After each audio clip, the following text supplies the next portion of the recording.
নিঃশব্দ জ্যোৎস্না রাত, আশেপাশে কিচিরমিচির শব্দ করে জোনাকি পোকারা ডাকছে। চারিদিকে হিমেল হাওয়ার গতিবেগ পরিবর্তন লাগছে। পরিবেশটা মন্দ না। রাতের আধার, তার উপর আকাশের চাঁদটা যেন আজকে বেশি আলো দিচ্ছে। চাঁদের সেই লোভনীয় আলো সামনে থাকা পুকুরে পড়ছে, আর সেই আলোতে আশেপাশে উজ্জ্বল হয়ে উঠছে। চাঁদের গায়ে কলঙ্ক রেখা, সবেও তার সুস্নিগ্ধ জ্যোৎস্না দিয়ে সে মানুষকে মোহিত করে। তার আলোক সম্পাতে কোনো কলঙ্ক নেই। চন্দ্র সমস্ত বিশ্বে ছড়িয়ে দেয় তার নির্মল জ্যোৎস্না ধারা। বিশ্বে আলো ছড়িয়ে দেওয়াতেই তার আনন্দ। পরিবেশটা মন দিয়ে অনুভব করছে, আর এক মনে একটার পর একটা সিগারেট শেষ করছে রাফি। বছরের এই একটা দিনে রাফি শহরের বাইরের মনোমুগ্ধকর জায়গায় আসে। রাফির মনে অনেক দুঃখ, কিন্তু সে এটা প্রকাশ করতে পারে না। কার কাছে প্রকাশ করবে? কাছের কেউ তো রাফির নেই, সবাই অনেক দূরের পথযাত্রী। রাফি বছরের এই দিনে এখানে এসে নিজের সব কষ্টের অনুভূতি ত্যাগ করে অতীতের সেই ঘটনাগুলো যেন এখনও তার সামনে ভাসছে। রাফি আরেকটা সিগারেট জ্বালায়, দুইটা টান দেয়, আর বিষাক্ত ধোঁয়াগুলো মুক্ত বাতাসের সাথে মিলিয়ে দেয়। ঠোঁটের কোণে আবারও সিগারেটটা লাগায়। তখনই পকেটে থাকা আইফোনটা বেজে ওঠে। ছোট্ট স্ক্রিনে বড় করে টনি নামটা লেখা। রাফি নামটা থেকে বিরক্ত বোধ করে, মোবাইলটা কানে লাগায়। ওই পাশ থেকে নরম গলায় টনি বলতে থাকে, ভাইয়া অনেক তো রাত হলো, চলে আসেন, নয়তো আপনার কোনো সমস্যা হবে। আপনার কিছু হলে কিন্তু আমি নিজেকে মাফ করতে পারবো না। হি হি হি। টনি, এখন বাজে মাত্র 12টা। এই সময়টা আমার জন্য সন্ধ্যা মনে হচ্ছে। আর এই রাফিকে কেউ কিছু বলবে এমন দুঃসাহস কারো নেই। আমি আমারটা ভালো বুঝি, আমার ব্যাপারে তোর চিন্তা করতে হবে না। ওই পাশ থেকে টনির একটা দীর্ঘ নিঃশ্বাস ফেলার নীরব শব্দ হয়, আর সে বলে, ভাইয়া আমি জানি, কিন্তু তবুও আপনি সাবধানে থাকবেন। টনির কথা শুনতে রাফির একটু ভালো লাগছে না। ফোনটা কেটে দিয়ে রাফি সিগারেট টানতে থাকে। এখন এই মনোমুগ্ধকর রোমান্টিক পরিবেশে একটা নারী নামক সঙ্গী হলেও ভালো হতো। নিজে কথাটা ভেবে রাফি হেসে ফেলল। কোনো রূপসী জেনে শুনে একটা অভাগা ছেলের সাথে জড়াবে, যার নেই কোনো মা বাবার পরিচয়। তবে একটা নামে দেশের সবাই রাফিকে চেনে, তা হলো রাফু ভাই। কিন্তু আজ পর্যন্ত সে অন্ধকার জগতের রাফু ভাইকে কেউ দেখেনি। প্রতিটা শহরে শহরে রাফু ভাইয়ের নামে চাঁদা ওঠে। মানুষ তার নাম শুনলে ভয় পেয়ে যায়। মায়েরা রাফু ভাইয়ের নাম বললে শিশুরা ভয় ঘুমিয়ে পড়ে। রাফির ছেলেবেলাটাতে শুধু রয়েছে অন্ধকার, ঘরে চাপা কান্না করার মতো। রাফির হাতে থাকা সিগারেটটা প্রায় শেষের দিকে, আরেকটা টান দিয়ে মাটিতে ফেলে দেয়। সে বসা থেকে উঠে দাঁড়ায়। রাতটা যত বাড়ছে চাঁদের আলো যেন বেরিয়েই চলেছে। রাফি সেখান থেকে তার R15 V3 এর কাছে এসে বাইকটা স্টার্ট দেয়। জায়গাটা জঙ্গলের পাশে। রাফির বাইকটা জঙ্গলের মাঝ দিয়ে যাচ্ছে। হঠাৎ পিছনে একটা ডাল ভাঙার শব্দ শুনে বাইকটা হালকা স্লো করে। আর কোনো শব্দ পায় না রাফি, তাই বাইকটা জোরে টান দেয়। কিন্তু কিছুক্ষণ পরই মেয়েলি কণ্ঠের জোরে চিৎকার শুনে রাফি বাইকটা থামায়। আবারও একটা চিৎকারের আওয়াজ রাফির বুকের ভেতর সাহস নিয়ে এগিয়ে যায়। আওয়াজটা অনুসরণ করে। কিছু দূর যাওয়ার পর ঝোপের আড়াল থেকে কিছু লোকের কথোপকথন শুনতে পায় রাফি। পিছন থেকে পিস্তলটা বের করে হাতে নিয়ে সামনে এগিয়ে যায়। একটা কথা শুনে রাফি দাঁড়িয়ে যায়, আর লোকগুলোর কথা শুনতে থাকে। ভাই, মেয়েটা তো অনেক বেশি চিল্লাচ্ছে, কি করব এটাকে? ঘুমের ওষুধ খেলে মানুষ যেমন ঘুমিয়ে পড়ে, ঠিক তেমনভাবে ঘুমের এক একটা ওষুধ দিয়ে দে। ভাই, এখানে ঘুমের ঔষধ পাবো কোথায়? হারে বোকা, ঘুমের ওষুধ মানে পিস্তলের বুলেট।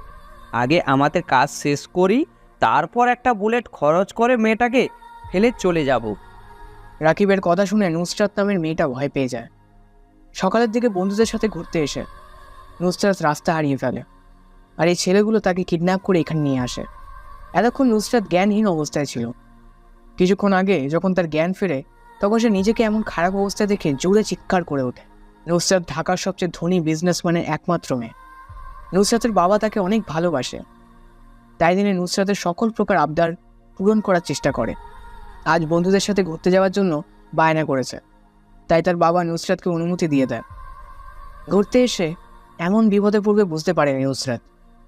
এমন আধার রাতে আবারও অবিচ্ছিন্ন ভয়ঙ্কর জঙ্গলের মধ্যে 4টে ছেলে নুসরাতের দিকে লোভনীয় দৃষ্টিতে তাকিয়ে আছে। হয়তো আজই তার এই পৃথিবীর শেষ দিন। এটা ভাবতেই নুসরাতের অজস্র ভয় মনের ভিতর ভর করে। নুসরাত সব আশা ছেড়ে দিয়ে নিজেকে বিলিয়ে দিতে প্রস্তুত হয়ে আছে।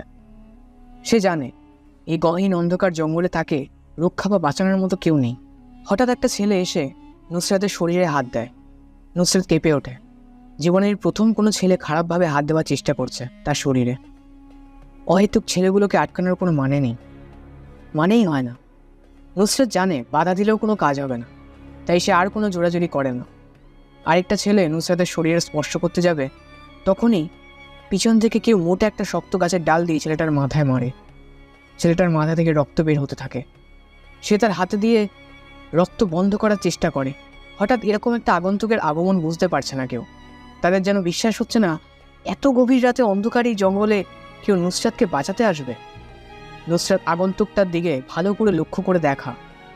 হাতে শক্ত একটা গাছের ডাল, পরনদার ছেঁড়া জিন্স, ব্ল্যাক কালারের জ্যাকেট, মুখে জোকারের মাস্ক পরা, যার কারণে মুখটা স্পষ্ট বোঝা যাচ্ছে না। নুসরাত আগন্তুকটাকে দেখে বাঁচার একটু আশা করে, যদি ভাগ্যতা হতে দেয়। এবার রাকিব বলতে থাকে, এই কে তুই? এত রাতে এমন অন্ধকার জঙ্গলে কি করিস তুই? হি হি হি, একই প্রশ্ন তো আমারও। তোরা 4টা ছেলে আর একটা মেয়ে, এত রাতে এখানে কি করিস? আমরা যাই করি না কেন, এটা জিজ্ঞেস করা তুই কে? যদি জান নিয়ে বাসায় যেতে চাস তাহলে এখান থেকে চলে যা। আমি বাসা থেকে বের হওয়ার আগে মাথায় কাফনের কাপড় মাথায় পরে বের হই। মৃত্যু হিহি ব্যাপার না। জীবনের আত্মপ্রকাশ এবং অস্তিত্বের বিকাশ তার চঞ্চল গতির মধ্যে বহমান। মানব জীবন সংগ্রাম মুখর। জীবনের বাঁকে বাঁকে রয়েছে মরণ গলি। এই জীবন থেকে পালানো মানেই জীবনের ব্যর্থতা ডেকে আনা। জন্ম মৃত্যু দোহে মিলে জীবনের খেলা, কিন্তু মৃত্যুর বিভীষিকা। তো নৈরাশ্যের গাঢ় তমসাকে জয় করে আলোকিত আনন্দ ক্ষেত্র রচনাই জীবনের কর্ম। তুই তোর মরার সেকেন্ড গুনতে শুরু কর। এই তোরা যা, ছেলেটাকে শেষ করে দিয়ে আয়। শূন্য হাতে 2টা ছেলে আগন্তুকটার দিকে এগিয়ে আসে। আগন্তুকটা মুচকে এসে পেছন থেকে M500টা বের করে পরপর 2টা গুলি চালায়। বলে 2টা যে মেয়ে ছেলেগুলোর কপালে লাগে। নিস্তব্ধ হয়ে মাটিতে লুটিয়ে পড়ে ছেলে 2টা। কপাল থেকে গড়গড়িয়ে রক্ত পড়তে থাকে। আগন্তুকটা হালকা নিচু হয়ে বসে পিস্তলে কিছু অংশ রক্ত লাগিয়ে নাক থেকে শুকতে থাকে। রক্তটা যেন অনেক তার প্রিয়। আগন্তুকের এমন ডেভিল মার্কা রূপ দেখে ভয় পেয়ে যায় রাকিব। রাকিবের প্যান্টের পকেটে থাকা ছোট ছুরিটা বের করে সে হাতে নেয়। নুসরাত পাশেই দাঁড়ানো ছিল, যার কারণে রাকিব বাম হাত দিয়ে তাকে কাছে টেনে গলায় ছুরিটা ধরে রাখে। রাকিব ভয়ে ঘেমে একাকার হয়ে গেছে। তার কাছে মনে হচ্ছে তার সামনে মৃত্যুর দূত দাঁড়িয়ে আছে। নিজের জীবন বাঁচানোর জন্য নুসরাতকে রাকিব ব্যবহার করছে, যদি তার নিজের প্রাণটাই বেঁচে যায়। নুসরাত এখনও একটু ভয় পাচ্ছে না, কারণ আগন্তুকটাকে দেখে সে নিজের বিশ্বাস ফিরে পেয়েছে। রাকিব কাঁপা কাঁপা গলায় জোরে জোরে বলতে থাকে, দেখ, তুই পিস্তলটা হাত থেকে নিচে ফেলে দে, নয়তো এই মেয়েটাকে আমি মেরে দিব। হি হি হি, মেরে দে মেয়েটাকে, তাতে আমার কি? মেয়েটা তো আমার কিছু হয় না, তাহলে কেন আমি তাকে বাঁচাবো? আমার মানুষের রক্তের গন্ধ অনেক বেশি পছন্দ। মানুষ খুন করাটা আমার পেশা, আর রক্তের গন্ধটা আমার নেশা। তুই মেয়েটাকে না মারলেও আমি আমার পিস্তল দিয়ে তোদের 2টাকে মেরে দিব। রাকিব জোরে জোরে চিৎকার দিয়ে বলে, এই তুই কি পাগল হয়ে গেছিস? তোর সামনে একটা মেয়ে বিপদের মুখে দাঁড়িয়ে আছে, আর তুই তাকে বাঁচাবি না? কেমন মানুষ তুই? আমি এখনই ছুরিটা চালিয়ে দেব কিন্তু। তোকে প্রথমেই বলছি মেয়েটাকে আমি চিনি না, তাহলে কেন আমি তাকে সাহায্য করব? তুই ছুরিটা চালিয়ে দে। রাকিব ছুরিটা নুসরাতের গলার যত কাছে নিচ্ছে তত তার ঘামের পরিমাণ বেড়ে যাচ্ছে। হিমেল বাতাসে পরিবেশটা ঠান্ডা হয়ে আছে, কিন্তু রাকিব কেন যেন কি অন্ধকার রুমে আটকে দিয়ে চলে গেছে। তাকে দেখে এটা মনে হচ্ছে ছুরির ধারালো অংশটা নুসরাতের গলায় স্পর্শ করেছে। ছুরিটা বেশি ধারালো, যার কারণে হালকা স্পর্শ করতেই নরম চামড়া থেকে রক্ত বের হওয়া শুরু হয়েছে। রাকিবের চোখের ফোকাসটা আগন্তুকটার উপর হাতটা যেন কন্ট্রোল হারিয়ে ফেলেছে। এবার বেশি দ্রুত গতিতে রাকিব ছুরিটা নুসরাতের গলায় চালাবে, তখনই একটা বিদ্যুতের শব্দ হয়। শব্দটা আগন্তুকের পিস্তল থেকে 2টা গুলি বের হওয়ার শব্দ। অতি দ্রুত গতিতে আগন্তুকটা গুলি চালায়। বুলেট বের হওয়ার শব্দে আশেপাশে গাছে বসে থাকা পাখিগুলো উঠে যায় আকাশ পানে। 2টা বুলেটই যে রাকিবের কপালে লাগে, পিছনের দিকে চিত হয়ে পড়ে যায় রাকিব। চোখ জোড়া এখনো খোলা, সে সোজা হয়ে বসতে চাইল, কিন্তু তা আমার পারল না। প্রবল ভয় আর অস্থিরতা গ্রাস করেছে রাকিবের ভেতর। তার শ্বাস ভারী হয়ে আসছে, মুখটা হাঁ করে কি যেন বলতে চাইল সে। আওয়াজ থেমে গেছে, মুখটা বন্ধ হয়ে এলো। চোখ জোড়া এখন খোলা দৃষ্টিতে আকাশের দিকে। রাকিবের প্রাণ পাখি এখন আকাশের দিকে। আগন্তুকটা নুসরাতকে হাতের ইশারায় আসতে বলে। নুসরাত বাধ্য মেয়ের মতো করে আগন্তুকের পিছনে পিছনে যেতে থাকে। আপনি আমার অনেক বড় উপকার করেছেন। আমি কি বলে যে আপনাকে ধন্যবাদ দিব সেটাই বুঝতে পারছি না। আপনার জন্য আজ আমি বেঁচে গেছি, আমার সতীত্বটা বেঁচে গেছে।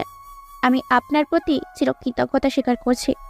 হঠাৎ পিছন থেকে নুসরাতের এমন কথা শুনে আগন্তুকটা পিছনে তাকিয়ে শব্দ করে হেসে বলে, কর্তব্য পালনের মধ্যেই মানব জীবনের গুরুত্বপূর্ণ পরিচয় প্রকাশ পায়।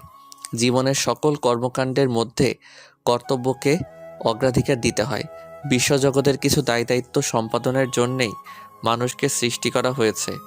মানুষ যতদিন পৃথিবীতে অবস্থান করবে ততদিন তাকে কর্তব্য পালন করতে হবে। কর্তব্যের কাছে ভাই বন্ধু কেহই নাই। আপনি আমার অনেক বড় উপকার করেছেন। যদি আরেকটা উপকার করে দিতেন। জি অবশ্যই, বলেন আর কি উপকার করতে পারি আপনার জন্য? আসলে আমি আর আমার কিছু ফ্রেন্ডের সাথে ঘুরতে এসেছিলাম। রাস্তা ভুল করে অন্য রাস্তায় চলে আসি। আমি তখনই সেই ছেলেগুলো আমাকে কিডন্যাপ করে এখানে নিয়ে চলে আসে। আপনি যদি আমাকে বাসায় যাওয়ার একটা ব্যবস্থা করে দিতেন। আগন্তুকটা নুসরাতকে নিয়ে রওনা দেয় তাদের গন্তব্যের উদ্দেশ্যে। আঁকাবাঁকা রাস্তা পাশ দিয়ে চলে গেছে আউল। এমন নিশিরাতে দুইটা যুবক যুবতী একটা বাইকে বসে আছে। কিছুক্ষণ আগেই তাদের দেখা, কিন্তু এখন মনে হচ্ছে তারা দুজন দুজনকে কত আগে থেকে চেনে। সকাল 8টা, রাফির ঘুম ভাঙে। কাল রাতে ভালো করে ঘুমাতে পারেনি রাফি। এখন সকাল সকালেই টনি এসে রাখির ঘুমটা ভাঙায়। বাসাটা অনেক পুরনো, কিন্তু ভিতর থেকে দেখলে মনে হয় না বাড়িটা এত পুরনো। দোতলায় এই বাসাতে রাফি, টনি আর কিছু কাজের লোক থাকে। নাস্তা করার জন্য রাফি নিচে এসে দেখে টনি আর কাজের লোকগুলো টেবিলে খাবার সাজিয়ে পাশে দাঁড়িয়ে আছে। এটা তাদের প্রতিদিনের নিয়ম। রাফিকে সম্মান দেখানোর জন্য সবাই প্রতিদিন এভাবেই দাঁড়িয়ে থাকে। রাফি মুচকি এসে চেয়ারটা টান দিয়ে খেতে শুরু করে। কিছুক্ষণ পর রাফি লক্ষ্য করে যে টনি এক মনে চেয়ে আছে তার দিকে, আর কোনো কিছু বলার অধীর আগ্রহ নিয়ে দাঁড়িয়ে আছে। এটা বুঝতে পেরে রাফি নিজে থেকে বলে, কিরে টনি, আমার দিকে এরকম করে চেয়ে আছিস কেন? মনে হচ্ছে কিছু বলতে চাস আমাকে।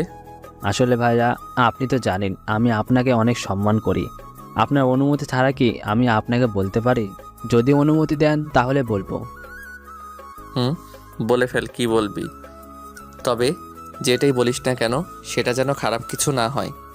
ভাই, আপনি যে একটা সিদ্ধান্ত নিয়েছেন ছদ্মবেশ নিয়ে ঢাকা বিশ্ববিদ্যালয়ে ভর্তি হবেন, এটা কি দরকার ছিল? আপনি অযথা কষ্ট করবেন কেন?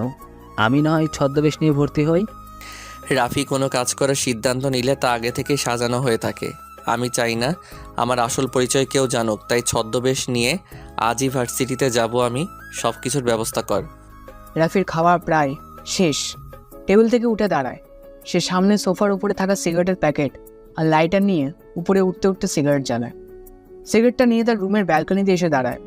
এখন থেকে শহরটা প্রায় বেশ ভালোই বোঝা যায়। সিগারেটের বিষাক্ত ধোঁয়াগুলো মুক্ত বাতাসের সাথে মিলিয়ে দেয় আকাশ পানে।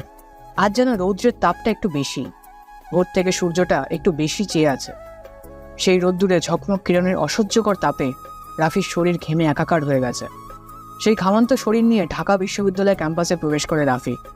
গুটি গুটি পায়ে গেট দিয়ে প্রবেশ করে ভার্সিটির নতুন একটা ছেলে, যার নাম রাফি। পরনে তার সাদা কালোর ফুল হাতার একটা শার্ট, বুকের বোতামটা লাগানো, চকলেট কালারের ঢিলেঢালা একটা প্যান্ট, পায়ে একজোড়া কম দামি চটি, চোখে মোটা ফ্রেমের স্টুডেন্ট চশমা, মাথা ভর্তি লম্বা লম্বা কালো চুল পাশ দিয়ে কাটিং করে সিটি করা, মুখটা শ্যামলা বর্ণের উজ্জ্বল। চশমা পরার কারণে রাফিকে কেমন যেন বোকা বোকা লাগছে। কম বেশি অনেক স্টুডেন্ট নতুন একটা এই ছেলেটার দিকে তাকিয়ে আছে, বোঝার চেষ্টা করছে কি এই ছেলে বছরের মধ্যের দিকে এসেছে ভার্সিটিতে। আর আগে কখনো এমন বোকা ছেলে ক্যাম্পাসে আবির্ভাব হয়নি। সবার কাছে রাফিকে হাস্যকর মনে হচ্ছে। রাফি আশেপাশে তাকায়। ভার্সিটির বিশাল মাঠটা জুড়ে রয়েছে সবুজ রঙের সমাবেশ। মাঠে কোথাও কোথাও বসে আছে কিছু যুবক যুবতী, যারা নিজেদের প্রেম আলাপ নিয়ে ব্যস্ত, আর কিছু স্টুডেন্ট তাদের অহেতুক কথোপকথন নিয়ে ব্যস্ত। এই শহরে সবারই ব্যস্ততা বিরাজমান। কেউ ক্ষুধার তাড়নায় কাজের সন্ধানে ঘুরে বেড়ায় ব্যস্ত শহরে, এক মুঠ ভাতের আশায় অপেক্ষা প্রহর গুনতে হয় তাদের। কিন্তু এই শহর কি দেয়? তাদের শূন্য হাতে ফিরিয়ে দেয় তাদের। যাদের বুড়ি বুড়ি টাকা আছে, ক্ষমতা আছে, সবাই তার পেছনেই পড়ে আছে। রাফি আরেকটু সামনে এগিয়ে যায়। কিছু ছেলে বাইকের ওপর আরাম করে বসে বসে সিগারেট ফুঁকছে, আর সামনে দিয়ে যে মেয়েগুলো যাচ্ছে সবার মুখের ওপর ভেতর থেকে ছাড়া সে বিষাক্ত ধোঁয়াগুলো নিক্ষেপ করছে। রাফি তাদেরকে পাশ কাটিয়ে চলে যাবে, তখনই বাইকের ওপর বসা আরাফ নামের ছেলেটা রাফিকে ডাক দেয়। রাফি পিছন ফিরে দাঁতগুলো বের করে বোকার মতো একটা হাসি দিয়ে ছেলেগুলোর সামনে যেয়ে দাঁড়ায়। ছেলেগুলো রাফির দিকে মজার দৃষ্টিতে তাকিয়ে বলে, কিরে, নাম কি তোর? জি, রাফু না, রাফি আমার নাম। রাফি নামটা ঠিক আছে, কিন্তু রাফু উচ্চারণ করিস কেন? রাফু ভাইকে চিনিস তুই?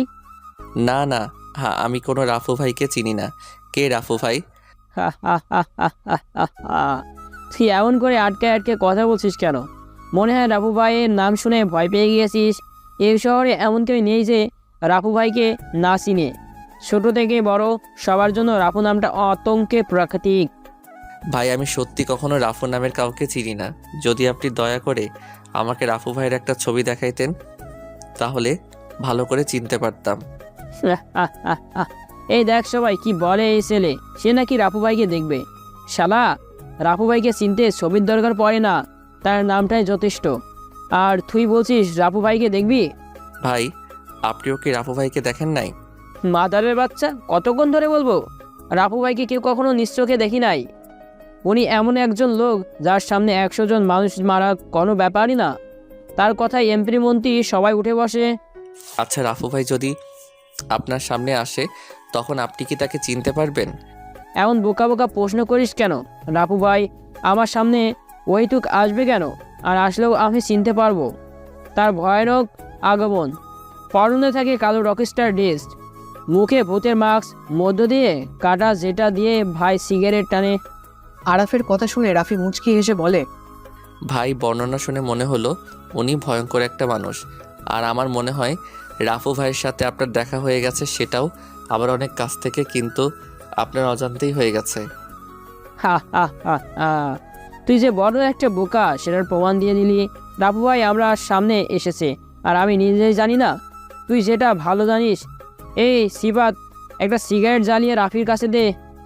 ভাই, আমি তো সিগারেট খাই না, আমার কাছে সিগারেটের ধোঁয়াগুলো সহ্য হয় না।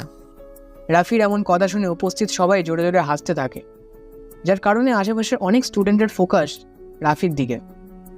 রিফাত পকেট থেকে একটা সিগারেটের প্যাকেট আর একটা লাইটার বের করে সিগারেটে আগুন জ্বালায়। ডান হাত দিয়ে সাবধানে সিগারেটটা রাফির ঠোঁটের কাছে নিয়ে আসে। এটা দেখে রাফি পিছোতে থাকে। সিয়াম নামের ছেলেটা পিছন থেকে রাফিকে আটকে দিয়ে রিফাত জোর করে রাফির ঠোঁটে সিগারেটটা লাগিয়ে দেয়। অসাবধানতার কারণে জ্বলন্ত সিগারেটটা রাফির গোলাপি নরম ঠোঁটে লেগে হালকা পুড়ে যায়। সিগারেটের বিষাক্ত ধোঁয়াগুলো রাফির মুখের ভেতরে যাওয়ার জন্য সে জোরে জোরে কাশতে থাকে। আশেপাশে কেউ আরাবদের বাধা দিতে আসছে না, সবাই দূরে দাঁড়িয়ে মজা নিচ্ছে। রাফি নিজে কল্পনাও করতে পারছে না যে আজকে ভার্সিটির প্রথম দিনই তাকে এমন হেনস্থা হতে হবে। রাফি মাথাটা নিচু করে দাঁড়িয়ে আছে। তুই দেখি অনেক বোকা, ভার্সিটির পড়িস, এখনো সিগারেট টানতে পারিস না। তোকে ভার্সিটির নতুন দেখছি। কোন ইয়ারে পড়িস? কোন ইয়ারে পড়িস? রাফি মাথাটা নিচু করে আস্তে আস্তে জবাব দেয়, ভাই, আমি 2য় বর্ষে ভর্তি হয়েছি। তুই তো তাহলে আমাদের সবার জুনিয়র। এখন থেকে প্রতিদিন আমাদের সাথে দেখা হলে সালাম দিবি। আর তুই হয়তো আমাদের পরিচয় ভালো করে জানিস না। কিছুদিন নিয়মিত ভার্সিটি থাক, তাহলে এমনিতেই বুঝে যাবি আমি কে। রাফি মাথাটা নাড়ায়, যার মানে সে তাদের সম্মান করবে। পৃথিবীটা বড়ই নিষ্ঠুর, যেখানে ভালো মানুষের আনাগোনা বেশি সেখানে খারাপ লোক কিছু থাকবেই। জীবনটাকে প্রায় খুবই একঘেয়ে লাগে। কখনো কি এমনটা মনে হয়েছে যে আপনি নিজেই নষ্ট করেছেন নিজের জীবনটা? কিংবা মাঝে মাঝে বিষণ্ণতা নিজের জীবনের প্রতি বিরক্তি চলে এসছে? এমন পরিস্থিতি প্রায় প্রতিটি মানুষেরই জীবনে আসে। মাঝে মাঝে সব কিছুকে অর্থহীন মনে হয়। নিজের জীবনটাকে বদলে ফেলা যায় নিজেই। নিজের জীবনটাকে বদলে দিয়ে নতুনভাবে জীবনের অর্থ খুঁজে নিতে নিজেকে কিছু প্রশ্ন। কি অবাক বিষয়! অবাক হলেও সত্যি যে নিজেকে কিছু বিশেষ প্রশ্ন করে নিজেই মনে মনে উত্তর পাওয়া যায়। নিজের মনের কাছেই প্রশ্নগুলো করলে সত্যিই জীবনটা বদলে যাবে এবং জীবনটাকে অনেক বেশি অর্থবহ মনে হবে। রাফি তার নিজের জীবন থেকে অনেক কিছু শিখেছে। আজ এটা তার নতুন একটা অনুভূতির সৃষ্টি। শশীতরা শোষিতের হাতেই সবচেয়ে বেশি নির্যাতিত হয়। যে কখনো সম্মান পায়নি সে জানে না অন্যকে কিভাবে সম্মান করতে হয়। রাফি নিজের পরিচয় গোপন রেখে আজ তা বুঝতে পারছে। রাফি নিজের শত্রুকে খুব কাছ থেকে জানে। সে এটা সবসময় চিন্তা করে শত্রুকে ক্ষমা করে দাও, কারণ তুমি বড় মনের মানুষ, তাই নয়? কারণ শত্রুদের নিয়ে ভাববে তুমি এতটা পিছিয়ে পড়া মানুষই তো নও। রাফি ক্লাসের দিকে রওনা দেয়। দ্বিতীয় বর্ষের ইকোনমিক্স ডিপার্টমেন্টটা বেশ সুন্দর আর বড়। এখনও ক্লাসে কোনো শিক্ষক প্রবেশ করেনি। রাফি ক্লাসে প্রবেশ করে। সবাই অবাক দৃষ্টিতে তার দিকে তাকিয়ে আছে। এতক্ষণে সবাই বুঝে গেছে রাফি নামের এই বোকা ছেলেটা এই ক্লাসেরই স্টুডেন্ট। রাফি বুঝতে পারছে না কোথায় যে বসবে, কারণ কম বেশি সবাই ধনী পরিবারের সন্তান। রাফি যে একটা ছেলের পাশে বসে, গা ঘেঁষে বসবে না। পাশে বসা ছেলেটি চিৎকার করে উঠল। রাফি চমকে উঠে তাকালো তার দিকে। অবাক হয়ে ছেলেটার দিকে তাকিয়ে থাকা রাফি কেন সে গা ঘেঁষে বুঝতে পারবে না? ছেলেটি রাফির দিকে তাকিয়ে থেকে বলতে থাকে, এই ছেলে, রাফি নাকি যেন নাম তোমার? তুমি আমার পাশে এসে বসেছো কেন? পিছনে তো আরও সিট আছে, ওইগুলোতে যেয়ে বসো। ভাইয়া, আমি আপনার পাশে বসলে কি সমস্যা হয়? আর সামনের সিট থাকতে আমি পিছনে যে বসবো কেন? তুমি দেখছি অনেক বোকা, কিছু বোঝো না। আর তোমাকে দেখে বোকাবোকাই মনে হয়। তুমি আমার পাশে বসলে আমাকেও বোকা বোকা লাগবে। তোমার সাথে আমার কি যায় দেখো একবার। ভাইয়া, আমি তো নতুন, আপনার পাশেই বসি। বসতে পারো একটা শর্তে, তুমি আরও দূরে যেয়ে বসো, আমার আশেপাশে যেন তোমাকে না দেখি। রাফি মাথা নাড়ায়। সে বসে বসে চিন্তা করছে পৃথিবীতে সব থেকে নির্লজ্জ হলো মানুষের মন। কিছু কিছু মুহূর্তে মানুষ খুব একা হয়ে যায়, যার মনের অবস্থা বোঝার ক্ষমতা কারো থাকে না। জীবন তো বহমান নদী, থেমে থাকে না। অনেক কিছু আশা থাকলেও পাওয়া যায় না। আশাগুলো পড়ে থাকে শুধুই স্মৃতি হয়ে, জীবনের অনেক কিছু হারিয়ে। রাফি তার অতীত নিয়ে বেশ গভীরভাবে চিন্তা করে। জীবন আসে, জীবন ভাসে অজানা স্রোতে, তবুও জীবন এগিয়ে চলে আশার লক্ষ্য পথে। রাফি তার অতীতকে নিয়ে ভাবে, কিন্তু ভবিষ্যৎকে ঠিকই সুন্দর করার চিন্তা করে। জীবনের কোনো একটা সময় মানুষ নিজেকে খুব অসহায় ভাবে, যেটা রাফি পিছনের দিনগুলোতে ফেস করেনি। এখন তার সামনে সেই ভয়ঙ্কর অতীত ভেসে ওঠে। রাফি এগুলো চিন্তা করছিল, তখনই ক্লাসের দরজায় কড়া নাড়ে সাইফুল স্যার। খুবই সাহিত্যপ্রেমিক তিনি, পড়ান কম, কিন্তু সাহিত্যিক গল্প বলেন বেশি। স্যারের পরনে একটা ফুলহাতা সাদা কালারের শার্ট, কালো প্যান্ট, চোখে চশমা, ক্লিন শেপ করা মুখ, কিন্তু নাকের নিচে বড় বড় হেঁচ কাটা গোফের জন্য তাকে বেশ মানিয়েছে। সাইফুল স্যার চেয়ার টেনে বসে পড়ে। তিনি কিছু একটা ভেবে বলে, আজ তোমাদের আমি নতুন একটা গল্প শোনাইব, সবাই প্রস্তুত হও। সকল স্টুডেন্ট নিজের গুছিয়ে স্যারের দিকে মন দেয়। রাফিও তাদের মধ্যে একজন। স্যার এবার বলতে শুরু করে, উপন্যাসটি সংগ্রহকৃত। আসসালামু আলাইকুম ভাই, একটু সরবেন, ওই সিটটা আমার। তাকিয়ে দেখি কালো রোগামতো অদ্ভুত দর্শনের একজন লোক আমার পাশের সিটটাকে ইঙ্গিত করে দাঁড়িয়ে আছে। তাড়াতাড়ি সালামের জবাব দিয়ে সরে তাকে ভিতরে ঢোকার জন্য জায়গা করে দিলাম। ঢোকার সময় লোকটার গায়ে হাত লাগার পর তার শরীরটা কেমন জানি ঠান্ডা ঠান্ডা লাগলো। একটু ভয় পেয়ে গেলাম। লোকটা মনে হয় ব্যাপারটা বুঝতে পারল এবং রহস্যময় একটা মুচকি হাসি দিল। আমি কিছুক্ষণ লোকটার দিকে তাকিয়ে অন্যদিকে ফিরে বসলাম। বাসটা ছেড়ে দিল। অনেক দিন পরে নানার বাড়িতে যাচ্ছি। বিভিন্ন সমস্যার কারণে মাঝখানে কয়েক বছর যাওয়া হয়নি। এবার একটা বড় ধরনের ছুটি পাওয়ার ফলে রওনা দিলাম। বাড়িতে নানা নানি আর দুঃসম্পর্কের দুইজন মামাতো ভাই ছাড়া কেউ থাকে না। আগে অনেক লোকজন থাকতো, আমরাও বিভিন্ন সময় সেখানে চলে যেতাম। সেই সব স্মৃতি মাঝে মাঝে উকি দিয়ে যায়। কত মজাই না করতাম। হঠাৎ লোকটা প্রশ্ন করে বসলো। ভাই কি নানার বাড়ি যাচ্ছেন? কিছুটা অবাক হয়ে জবাব দিলাম, জি। আপনি কি করে বুঝলেন? না, আপনাকে ওই বাড়িতে দু একবার দেখেছি বলে মনে হচ্ছে। আপনার নানার নাম করিমউদ্দিন ভূঁইয়া না? জি। আপনি আমার নানাকে চিনেন? আগে প্রায় সময় ওই বাড়িতে যেতাম, এখন আর যাওয়া হয় না। মনে মনে ভাবলাম, বাড়িতে তখন অনেক লোকই আসতো। সবাইকে তো আর চেনা সম্ভব না, ওদের মধ্যে কেউ একজন হবে আর কি। এমন সময় বিভিন্ন দিক থেকে হর্নের শব্দ কানে আসতে শুরু করলো। তাকিয়ে দেখি সামনে বিশাল জ্যাম লেগে গিয়েছে। আজকে মনে হয় বাড়ি যেতে অনেক রাত হয়ে যাবে। আপনার নাম কি? আমার নাম সগির। আপনার নানাদের পাশের গ্রামে থাকতাম। থাকতাম মানে এখন আর থাকেন না? না। বলে লোকটা একটা দীর্ঘশ্বাস ফেলল। তারপর হুট করে একটা কথা জিজ্ঞেস করে বসল। আপনি কি জিন ভূতে বিশ্বাস করেন? হঠাৎ এই ধরনের প্রশ্ন করায় একটু অবাক হলাম। না, কিন্তু হঠাৎ এইগুলা জিজ্ঞেস করতেছেন কেন? ও, আপনি মনে হয় আপনার নানার বাড়ির সামনের বাঁশঝাড়টার কথা শোনেন নাই। না, ওই বাঁশঝাড়ের আবার কি হইল? কিছুটা অবাক হলাম। আছে, ওইটা সম্পর্কে বিরাট এক কাহিনী আছে। ওই কাহিনী শুনলে জিন ভূতে বিশ্বাস করা শুরু করবেন। মনে মনে ভাবলাম, প্রত্যেক গ্রামেই এ ধরনের কিছু কাহিনী প্রচলিত থাকে। এগুলো বিশ্বাস করার কোনো মানে হয় না। আপনার যদি সমস্যা না থাকে তাহলে বলতে পারেন। আচ্ছা বলি তাহলে। এই কাহিনীটা ঘটেছিল আমার নিজের জীবনে। আমাদের গ্রামের এক বাড়িতে 16 বছর বয়সী একজন যুবতী মেয়ে থাকত।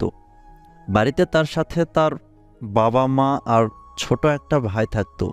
মেয়েটি দেখতে বেশ সুন্দরী ছিল, যার ফলে প্রায় সময় গ্রামের বখাটে ছেলেরা তাকে বিরক্ত করত।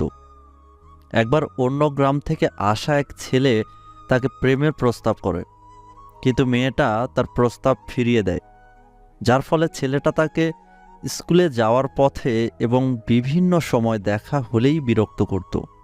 একবার ওই ছেলেটা দলবল নিয়ে গ্রামে এসে মেয়েটাকে রাস্তা থেকে ধরে ওই বাঁশঝাড়ে নিয়ে যায়। সেখানে তারা মেয়েটাকে ধর্ষণ করে। এরপর তারা মেয়েটাকে মেরে ফেলে এবং সেখানেই ফেলে রেখে চলে যায়। পরদিন ওই জায়গা থেকে মেয়েটার লাশ উদ্ধার করা হয় এবং ইমাম সাহেবের ফতোয়া অনুযায়ী জানাজা ছাড়াই কবর দেওয়া হয়। এর আগে পুলিশের লোকজন এসে দেখে যায়, কিন্তু তারা কিছুই করতে পারে না। এই ঘটনার পর মেয়েটার পরিবার ওদের ঘরবাড়ি ফেলে অন্য কোথাও চলে যায়। লোকটা একবারও না থেমে বলা শুরু করলো। তখন থেকেই গ্রামের লোকজন বলাবলি করতে থাকে, ওই বাঁশঝাড়ে নাকি প্রায় সময় একটা মেয়েকে একা বসে কাঁদতে দেখা যায় এবং যুবক ছেলে দেখলেই ধরে নিয়ে যায়। তাই লোকজন রাতের বেলা ওই রাস্তাটা খুব একটা দরকার না হলে ব্যবহার করতো না।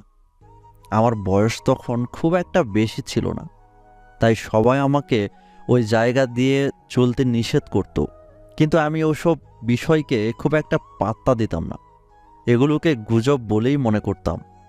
তারপরেও ওই জায়গা দিয়ে খুব একটা যেতাম না। কথাগুলো বলে থামে সাইফুল স্যার। ওনাকে দেখে মনে হচ্ছে বেশ হাঁপিয়ে উঠেছে।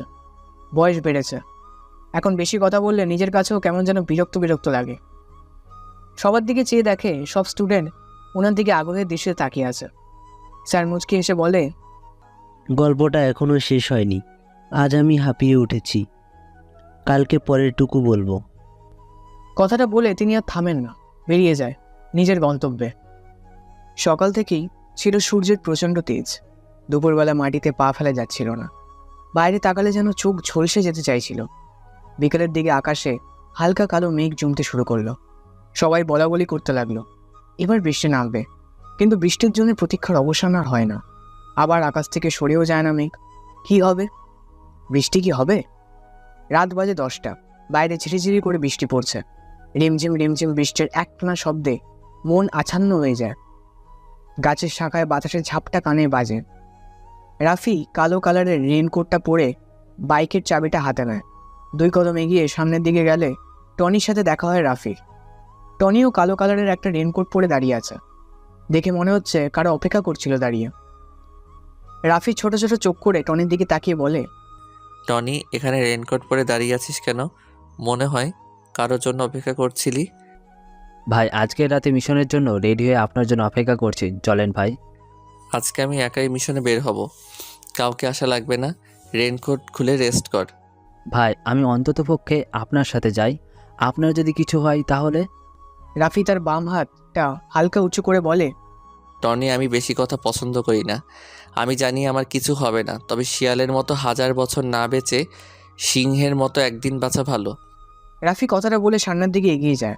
টনিকে কোনো প্রকার কথা বলার সুযোগ না দিয়ে ব্ল্যাক কালারের বাইকে যেয়ে বসে রাফি। গন্তব্য এখন শহরের কিছু বিশৃঙ্খলা সৃষ্টিকারী লোকের উদ্দেশ্যে। ওসামান, শরীফ, রাব্বি, ঢাকার টপ মাফিয়া সালমানের অতি কাছের লোক। যত ধরনের মামলা আছে সবগুলো ওদের নামে করা, কিন্তু সালমানের ক্ষমতার কারণে কেউ কিছু বলতে পারে না।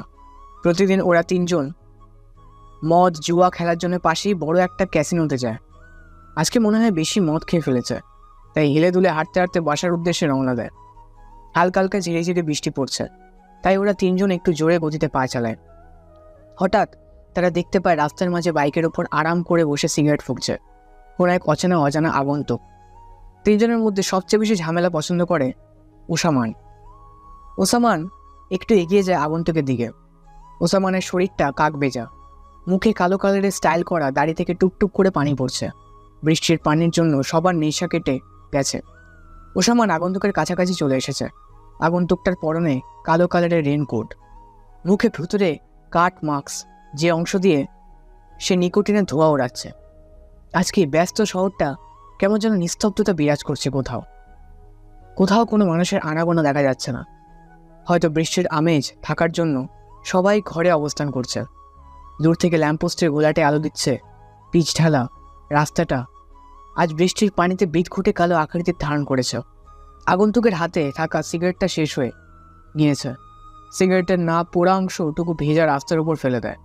রেনকোটের পকেট থেকে আরেকটা সিগারেট আর লাইটার বের করে সিগারেটে আগুন ধরাবে, তখনই ওসামান তার ডান হাত দিয়ে আগন্তুকের হাত থেকে সিগারেট আর লাইটারটা কেড়ে নেয়। আগন্তুকটা কিছু বলে না শব্দ করে একটা হাসি দেয়। এমন হাসির শব্দ শুনে পিছন থেকে শরীফ আর রাব্বি ওসামানের থেকে কিছু দূরত্বে অবস্থান করে। ওসামান বেশ গম্ভীর গলায় আগন্তুককে উদ্দেশ্য করে বলে, এই বৃষ্টির অন্ধকার রাতে তুই রাস্তার মাঝে বাইক থামিয়ে বসে বসে সিগারেট ফুঁকছিস কেন? আগন্তুক কিছু বলে না, আবারও একটা বিদঘুটে হাসি দেয়। এটা দেখে পিছন থেকে শরীফ উঁচু কণ্ঠে বলে ওঠে, কিরে, তুই এমন করে হাসছিস কেন? কে তুই? আর এখানে স্থির হয়ে বসে আছিস কেন? আমি কে সেটা আমি নিজেও জানি না, তবে নিজের পরিচয় নিজে দিতে কেমন যেন লাগে, তাই নিজের নাম আর পরিচয়টা ছড়িয়ে দিয়েছি মানুষের মাঝে। আমি এখানে বসে আছি কয়েকটা মেহমানের অপেক্ষায়। এত রাতে কোনো মেহমান আসবে যার জন্য তুই রাস্তার পাশে পথ কিভাবে বসে থাকবি? হি হি হি, আমার মেহমান তো চলে এসেছে, কিন্তু কিভাবে তাদের আপ্যায়ন করব তা বুঝতে পারছি না। সবাই আশেপাশে পেছনের সামনে তাকায়, কিন্তু কাউকে দেখতে পায় না। ওসামান রেগে বলে, কোথায় তোর মেহমান? আমরা দেখছি না কেন? মজা করছিস আমাদের সাথে? জানিস আমরা কে? মেহমান নিজেই যদি বলে মেহমান কোথায়, তাহলে এতে আবার কি করার আছে? আর আমি তোদের সাথে মজা করতে যাব কেন? তোরা কি আমার বন্ধু লাগিস? ভাই, তোরা কার লোক সেটা না বললে আমি জানবো কি করে? আমরা সালমান ভাইয়ের কাছের লোক। ওসামানের কথা শুনে আগন্তুকটা জোরে জোরে হাসতে থাকে, যেমন মনে হচ্ছে ওসামান কোনো বড় ধরনের হাসির কথা বলছে। সবার ভিতর একটা রাগ সৃষ্টি হয়েছে আগন্তুকের প্রতি। যেখানে সবাই সালমান ভাইয়ের কথা শুনলে খারাপ অবস্থা হয়ে যায়, সেখানে অচেনা একটা আগন্তুক সালমান ভাইয়ের কথা শুনে মজা নিচ্ছে। আগন্তুকের হাসি যেন ওসামানের সহ্য হয় না, তাই সে রেগে বলে, এই তুই এভাবে হাসছিস কেন? আমি কি কোনো মজার কথা বলেছি? হি হি হি, তুই কোনো মজার কথা বলিসনি, তবে গুরুত্বপূর্ণ কথার সময় হাসি আমার একটু বেশি পাই। সবার সাথে গুরুত্বপূর্ণ কথা বলার সময় হাসতে নেই। হয়তো সেই লোকটা তোর মতো সাইকো না। হি হি, সাইকো শব্দটা ছোট, কিন্তু একটা মানুষ এই শব্দের জন্য অনেক কিছু থেকে পিছিয়ে যায়। আমি নিজেও জানি না যে আমি একটা সাইকো, তবে মাস্তানির ব্যাপারে আমি খুবই সতর্ক থাকি। দেখ, অনেক রাত হয়েছে, আমি বুঝতে পারছি তোর কোনো মেহমান আসবে না। তুই আজকে মনে হয় বেশি খেয়ে খেয়ে ফেলেছিস, তাই আবল তাবল বকছিস। বাসায় যা, এমনিতেই ঠিক হয়ে যাবে। বস, আমি মদ খেলেও নেশা আমায় ধরতে পারে না। আমার ভিতর পুরোপুরি নেশা দিয়ে ডুবে আছে। আমার মেহমান চলে এসেছে, কিন্তু তাদের আপ্যায়নটা কিভাবে শুরু করব তা বুঝতে পারছি না। সেই কখন থেকে শুনছি মেহমান চলে এসেছে, কিন্তু কোথায় তোর মেহমান? আমাদের সামনে আসতে বল, আমরা তো তার আপ্যায়ন করব। হি হি হি, আজকে সবচেয়ে বড় মেহমান তো তোরা সবাই, কিন্তু তোদের আপ্যায়ন যে কিভাবে করব? তো তুই যে একটা পাগল সেটা আমি বুঝে গেছি। রাস্তার মাঝে থেকে বাইকটা সরা তাড়াতাড়ি, আমরা যাব, নয়তো 3 জন মিলে তোকে এখানে মেরে চলে যাব, কেউ জানতেও পারবে না। তোদের জন্য কখন থেকে বাইকের উপর বসে বসে অপেক্ষা করছি, কিন্তু তোদের আসতে আসতে অনেক দেরি হয়ে গেছে। আমার আর ভালো লাগছে না, অ্যাকশন শুরু করি তাহলে। আগন্তুক কথাটা বলে রেনকোটের পেছন থেকে একটা পিস্তল বের করে শক করে একটা গুলি করে। বুলেটটা যে সোজা ওসমানের কপাল বরাবর লাগে। কেমন যেন পরিবেশটা থমথমে অবস্থা ধারণ করেছে। ওসমানের নিথর দেহটা পিচ ঢালার ভেজা রাস্তার উপর নিস্তেজ হয়ে পড়ে আছে। কারো মুখে কোনো কথা নেই। হঠাৎ কথার মাঝে আগন্তুকটা এইবারে গুলি চালাবে। কেউ ভাবতেও পারেনি। আগন্তুকটা পিস্তলটা আবারও রিলোড নিয়ে নেয়। পিস্তলটা সোজা রাব্বির দিকে তাক করে। শুধু চিগারে চাপ দেওয়ার বাকি আছে। আগন্তুক হাতের দ্বিতীয় শ্রেণীর আঙুলটা দিয়ে হালকা করে চিগারে ছুঁয়া দেয়। রাব্বির গলা শুকিয়ে গেছে। মনে হয় এখন কেউ 10 লিটার পানি দিলে সেটাও শেষ করে দেবে। ট্রিগারে হালকা করে একটা চাপ আর পৃথিবী থেকে রাব্বির নামটা মুছে যাবে। সত্যি সত্যি যেন এইবার আগন্তুক তার পিস্তলের ট্রিগারে জোরে চাপ দিয়ে দিল। 78 ডিগ্রি সেন্টিগ্রেড তাপমাত্রার গরম বুলেটটা যে রাব্বির গলায় লাগে। ডান হাত দিয়ে গলায় চেপে বাঁচার বৃথা চেষ্টা করে।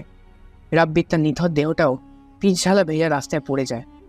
ওসামানা রাব্বির এমন করুণ অবস্থা থেকে শরীফ ভয় ভয় পিছন থেকে তার পিস্তলটা আগন্তুকের দিকে তাক করে ধরে রাখে।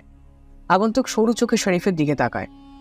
শরীফ ছেলেটা অল্প বয়সেরই 23 থেকে 24 হবে হয়তো। কালো রঙের শরীর, তার মুখে হালকা হালকা দাড়ি দেখা যাচ্ছে। শরীরে হাত কাঁপছে, তবুও সে আগন্তুকের দিকে গানটা ধরে আছে। আগন্তুক মাটি থেকে লাইটারটা উঠিয়ে পকেট থেকে একটা মেয়ে বের করে জ্বালায়। সোজা যে বাইকের ওপর হেলান নিয়ে বসে সিগারেটের জোরে 2টা টান দিয়ে শরীফের উদ্দেশ্যে করে বলে, কিরে, ভয় পেয়েছি সেগুলো দেখে? ভয় পাওয়ার কিছু নেই, তোকে মারবো না আমি, কিন্তু সেটা একটা শর্তে। যদি তুই আমাকে কিছু তথ্য দিতে পারিস তাহলে আমি তোকে এখনই ছেড়ে দিব। শরীফ মনে হয় কিছুটা নিশ্চিন্ত হয়েছে, তাই সে হাতে থাকা পিস্তলটা নামিয়ে দেয়। ডান হাত দিয়ে মুখের ঘাম আর ছিটাফোটা বৃষ্টির পানির ফোঁটাগুলো মুছে নেয়। এমন ঠান্ডা একটা পরিবেশে শরীফ ভয় পেয়ে ঘেমে একাকার হয়ে গেছে। ভয় কাতর গলায় শরীফ বলতে থাকে, বাবা ভাই, কি তথ্য জানতে চান আপনি? হি হি হি, নিরীহ মানুষকে ভয় পেতে দেখলে আমার অনেক মজা লাগে, কিন্তু আজ প্রথম কাউকে দেখে কেমন যেন মায়া লাগছে। তুই এখন আমাকে বল, সালমানকে আমি কোথায় পাবো? ভাই আমি কিভাবে বলবো সালমান ভাই এখন কোথায় থাকে? আমি কিছু জানি না এই বিষয়ে। ওসমান সবসময় সালমান ভাইয়ের সাথে বেশি থাকতো। আমি তো তেমন কিছু ভালো করে জানি না। আমাকে ছেড়ে দেন প্লিজ ভাই। ছেড়ে দিব? হা হা হা, সেই ভুলটা আমি আর করছি না। এই রাফি বেশি কথা আর বেশি প্রশ্ন করা পছন্দ করে না। আমি নিজে নিজে সালমানকে বের করব, তবে এখন তোকে বাঁচিয়ে রাখা আমার ঠিক হবে না। ভালো থাকিস উপরে। আগন্তুক তার পিস্তলটা দিয়ে সোজা একটা গুলি করে। গরম বুলেটটা যে শরীরের কপালে লাগে। কপাল ফেটে তাজা রক্ত বের হতে থাকে। বৃষ্টির আমেজে আজকে শহরটা কেমন যেন নীরব হয়ে আছে। দূর থেকে ভেসে আসছে কিছু পাতি কুকুরের বিদঘুটে ডাক। হয়তো ওরা এতক্ষণে তাজা রক্তের গন্ধ পেয়েছে। বৃষ্টি থাকার জন্য আসতে পারছে না। বৃষ্টি গতিবেগ বেড়েই চলেছে। ঝিরিঝিরি থেকে এখন বড় বড় ফোঁটায় মুষলধারে বৃষ্টি পড়ছে। মাঝে মাঝে আবার জোরে জোরে বিদ্যুৎ চমকানোর বিকট শব্দে কেঁপে উঠছে গোটা শহরটা। জায়গাটা আগের মতোই থাকবে, তবে কাল সকাল থেকে এই জায়গায় মানুষ ভয়ে ভয়ে চলাচল করবে। জীবনটা এক যুদ্ধক্ষেত্র চড়াই উতরাই থাকবে। সব কিছু পেরিয়ে গেলে তবে তো জিত আসবে। আগন্তুক শরীফের মৃতদেহের পাশে ছোট করে লেখে, কিং রাফু ভাই। আগন্তুক সেখানে আরেক মুহূর্ত পর্যন্ত দাঁড়ায় না। বাইকটা স্টার্ট দিয়ে অন্ধকার রজনীতে তার গভীরতায় হারিয়ে যায়। ভাই, সালমানের কোনো খবর পেয়েছেন? সকাল প্রায় 8টার কাছাকাছি রাফি ঘুম থেকে উঠে নিজে এসে সোফায় বসে পড়ে। টনি চায়ের কাপটা হাতে নিয়ে রাফির সামনে থাকা ট্রি টেবিলের উপর রাখে। গরম চা থেকে বাষ্প হয়ে নিরবচ্ছিন্ন ধোঁয়াগুলো উঠতে থাকে। দুইজনের মধ্যে এক প্রকার নীরবতা বিরাজ করছে। তখনই টনি রাফিকে উদ্দেশ্য করে কথাটা বলে। টনির কথায় রাফি হাত থেকে চায়ের কাপটা টেবিলের উপর রেখে ছোট ছোট চোখ করে একটা মুচকি হাসি দেয়। সামনের দেওয়ালে ফিট করা 32 ইঞ্চি টিভিটা রিমোট দিয়ে অন করে। প্রথমেই খবরের চ্যানেলটা ভেসে ওঠে। একজন মহিলা খবর পড়ছে। ব্রেকিং নিউজ, আজ সকালে বনানীর একটা পরিত্যক্ত গোডাউনের পাশেই 3টা লাশ পাওয়া যায়।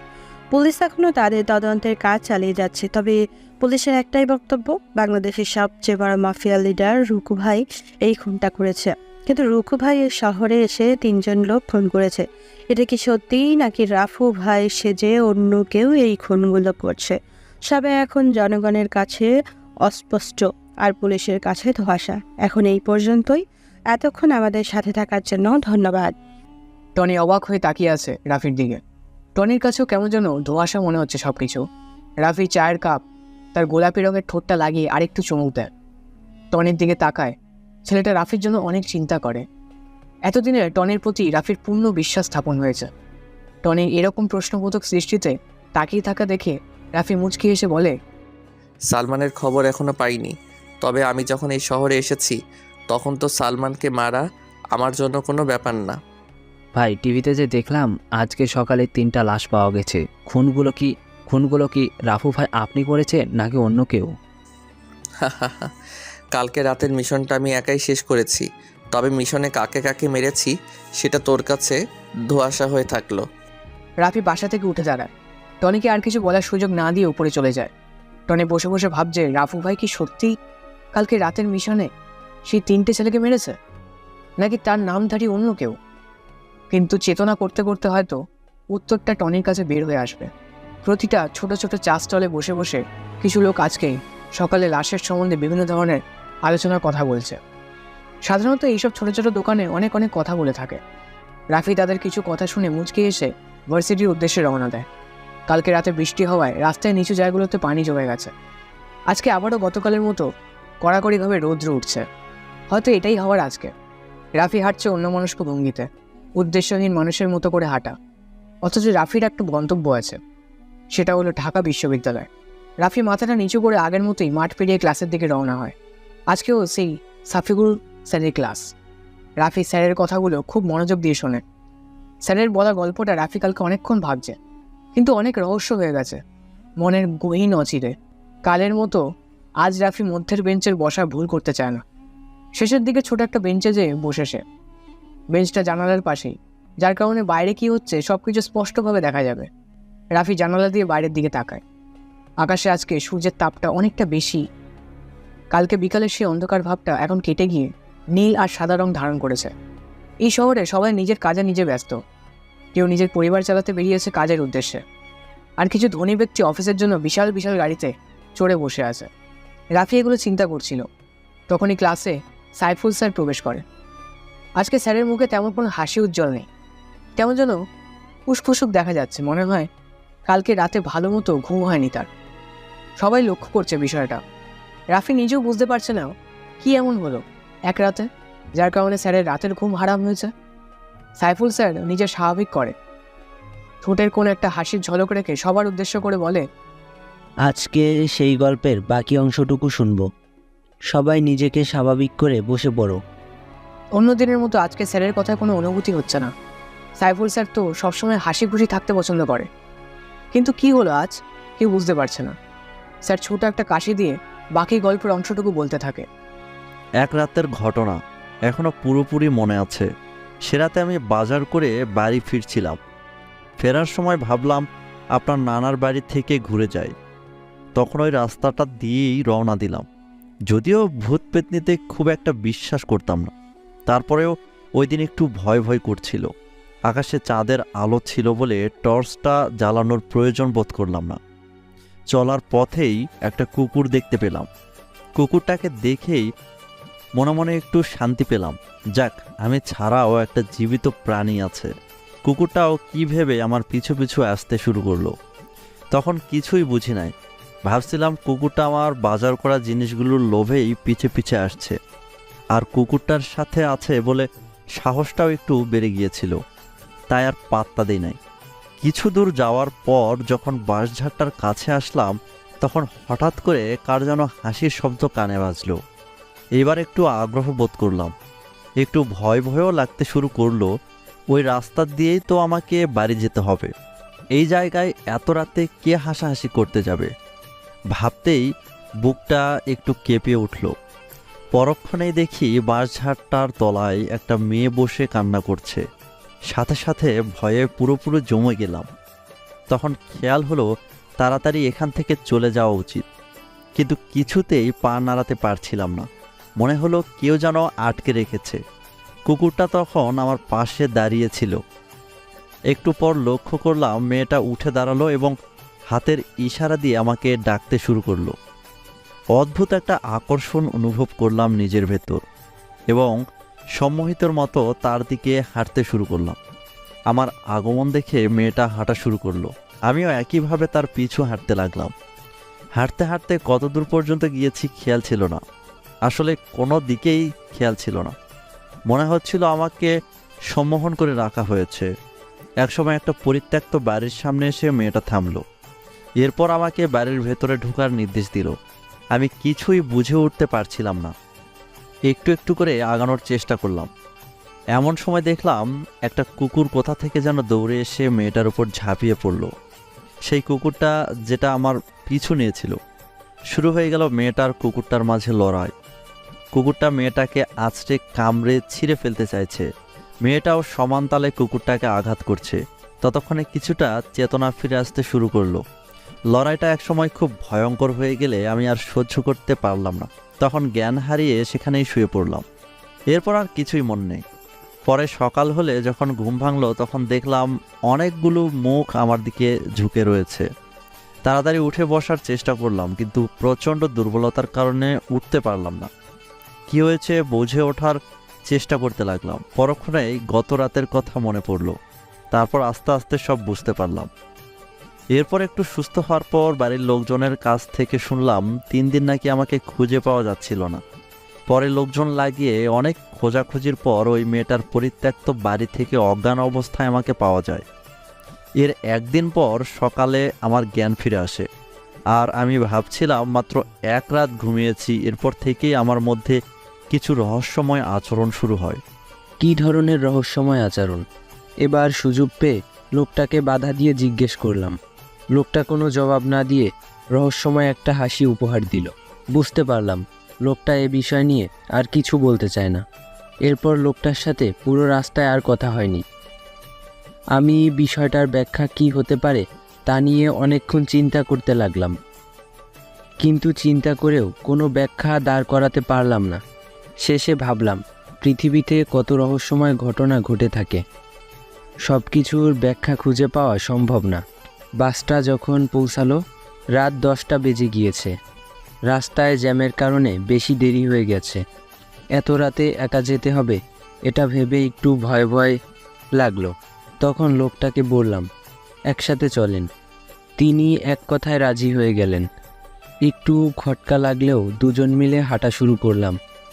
হাঁটতে হাঁটতে খুব একটা কথা হয়নি। এক সময় ওনার সেই গল্পের রাস্তার ধারে চলে আসলাম।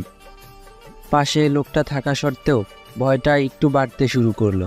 কিছুক্ষণ পর যখন বাঁশঝাড়টার কাছে আসলাম তখন দেখলাম খুব সুন্দর চেহারার একটা মেয়ে কপি হাতে দাঁড়িয়ে আছে। কপির কম্পমান শিখাটার কারণে মেয়েটার চেহারাও কেঁপে কেঁপে উঠছে। প্রচণ্ড ভয়ে আর্স্ট হয়ে গেলাম। পরক্ষণেই পাশে তাকিয়ে দেখি আমার সাথে লোকটা নেই। আবার বাঁশঝাড়টার দিকে তাকিয়ে দেখি মেয়েটাও হাওয়া হয়ে গেছে। ভয়ে আতঙ্কে আমার অবস্থা তখন দিশেহারা। তাড়াতাড়ি পা চালিয়ে কোনো মতে বাড়িতে পৌঁছে গেলাম। বারবার মেয়েটির সুন্দর চেহারা চোখের সামনে ভেসে উঠতে লাগলো। পরে নানাকে জিজ্ঞেস করার পর জানতে পারলাম ছবি নামের সেই লোকটি নাকি মেয়েটিকে ধর্ষণ করার পর হত্যা করেছিল।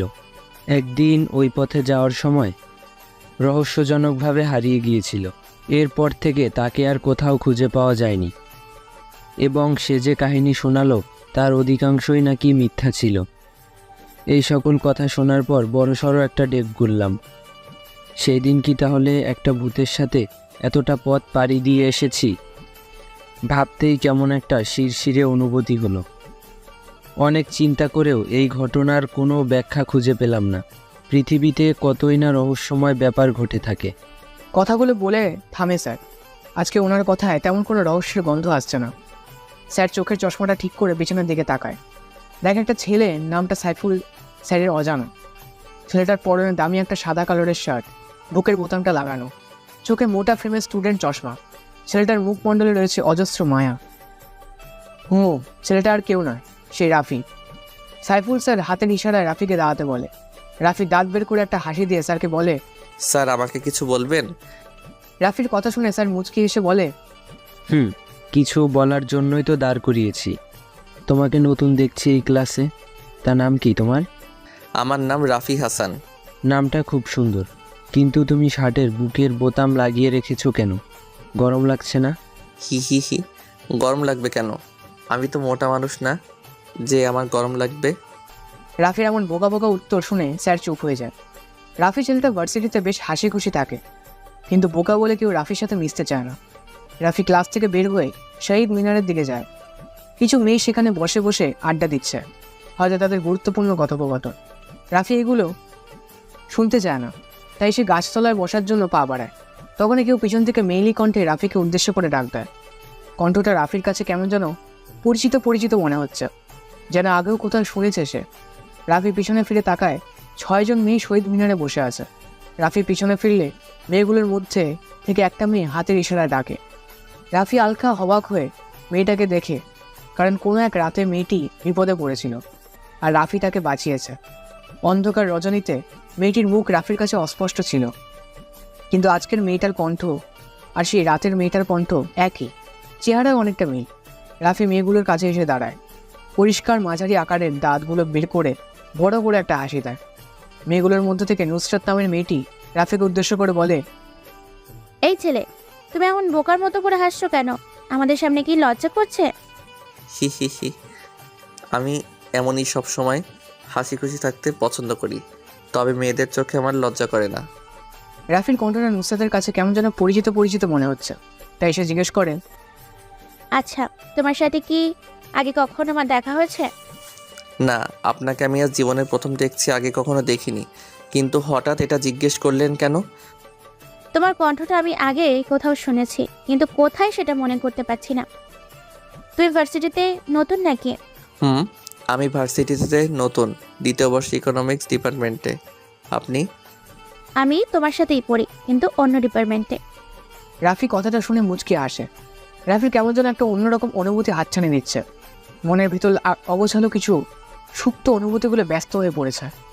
অনুভূতিগুলো সাজানোর জন্য এবার মনে হয় কোনো নারীর প্রয়োজন পড়বে, কিন্তু উদ্দেশ্যহীন এই জীবনের সাথে কি জড়াবে? কথাটা ভাবতেই রাফির মনটা খারাপ হয়ে যায়।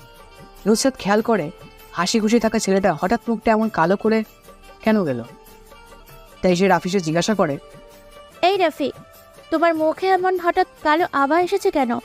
এতক্ষণ তো বেশ হাসি খুশি ছিলে, এখন মন খারাপ কেন? কোনো সমস্যা? না, কোনো সমস্যা নেই, তাই মা বাবার কথাটা অনেক মনে পড়ছে, তাই হয়তো মনটা খারাপ হয়ে গেছে। রাফি, তোমার কি মা বাবা নেই? এই পৃথিবীতে তুমি কি একা? আমি বড় একা।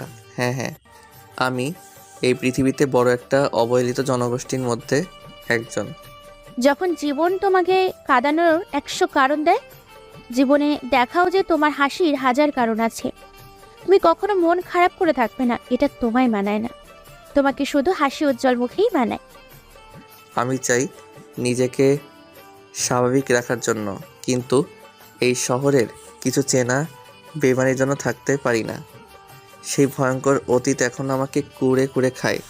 বিশ্বাসঘাতকতা করা ঠিক না, তবে কিছু মানুষের সাথে বেইমানি না করে পারা যায় না। রাফি, অতীতকে ভুলে গিয়ে বর্তমান আর ভবিষ্যতের চিন্তা করো, এটা তোমার জন্য ভালো হবে।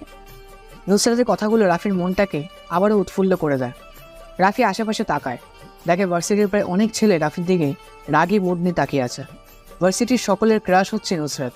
অনেক ছেলে নুসরাতকে প্রপোজ করছে, কিন্তু সে কাউকে পাত্তাই দেয় না। ছেলেদের সাথে সে বেশি কথা বলে না, কিন্তু হঠাৎ নতুন একটা বোকা ছেলের সাথে এমনভাবে হেসে হেসে কথা বলছে, কেউ এটা মানতে পারছে না। রাফি এটা বুঝতে পেরে শহীদ মিনার চত্বর থেকে গেটের দিকে পা বাড়ায়। নুসরাত মেয়েটা সব মেয়েদের থেকে আলাদা, ধনী হওয়া সত্ত্বেও সবার সাথে অল্প সময় মিশে যায়। রাফির নুসরাতকে অনেক পছন্দ হয়েছে, কিন্তু এই কথাটা কিভাবে বলবে সেটাই বুঝতে পারছে না রাফি। কিন্তু কি রাফিকে ভালোবাসবে, যেখানে রাফির আসল পরিচয় পেলে সবাই ভয় পেয়ে দূরে চলে যায়? তাহলে এটা জেনে কি নুসরাত রাফিকে ভালোবাসবে? জীবনটা অনেক সুন্দর, যদি কারো ভালোবাসায় এই জীবন পূর্ণতা পায়, যদি কেউ কষ্টটা ভাগ করে নিতে চায়, নিজের সকল আনন্দ সে প্রয়াসীর মাঝে বিলিয়ে দিতে চায়। ভাই, শহরে নতুন কমিশনার এসেছে। কালকে রাতে খুনটা নিয়ে শহরে অনেক ঝামেলা হচ্ছে। সালমান তার লোকজন দিয়ে বিশৃঙ্খলা সৃষ্টি করেছে শহরে। জনগণ আতঙ্কিত হয়ে গেছে। ওপর থেকে খবর এসেছে রাফু ভাইকে মৃত অথবা জীবিত দেখতে চায় জনগণ। রাত প্রায় 9:15। রাফি ব্যালকনিতে এসে বসে একা একা চন্দ্রবিলাস করছে আর মনের সুখে একটার পর একটা সিগারেট টেনে যাচ্ছে। সিগারেট খাওয়া স্বাস্থ্যের জন্য ক্ষতিকর, এটা জেনেও মানুষ এটা খায়। এটা তার বদ অভ্যাস না, এটা তার নেশা। কিছু কিছু নেশা জীবনের সাথে এমনভাবে মিশে যায় যে ছেড়ে দেওয়া সম্ভব হয় না। যদি ছেড়ে দেওয়ার চেষ্টা করি তাহলে নিজের কাছে আর কিছু ভালো লাগবে না। রাফির কাছেও ব্যাপারটা এমন মনে হয়।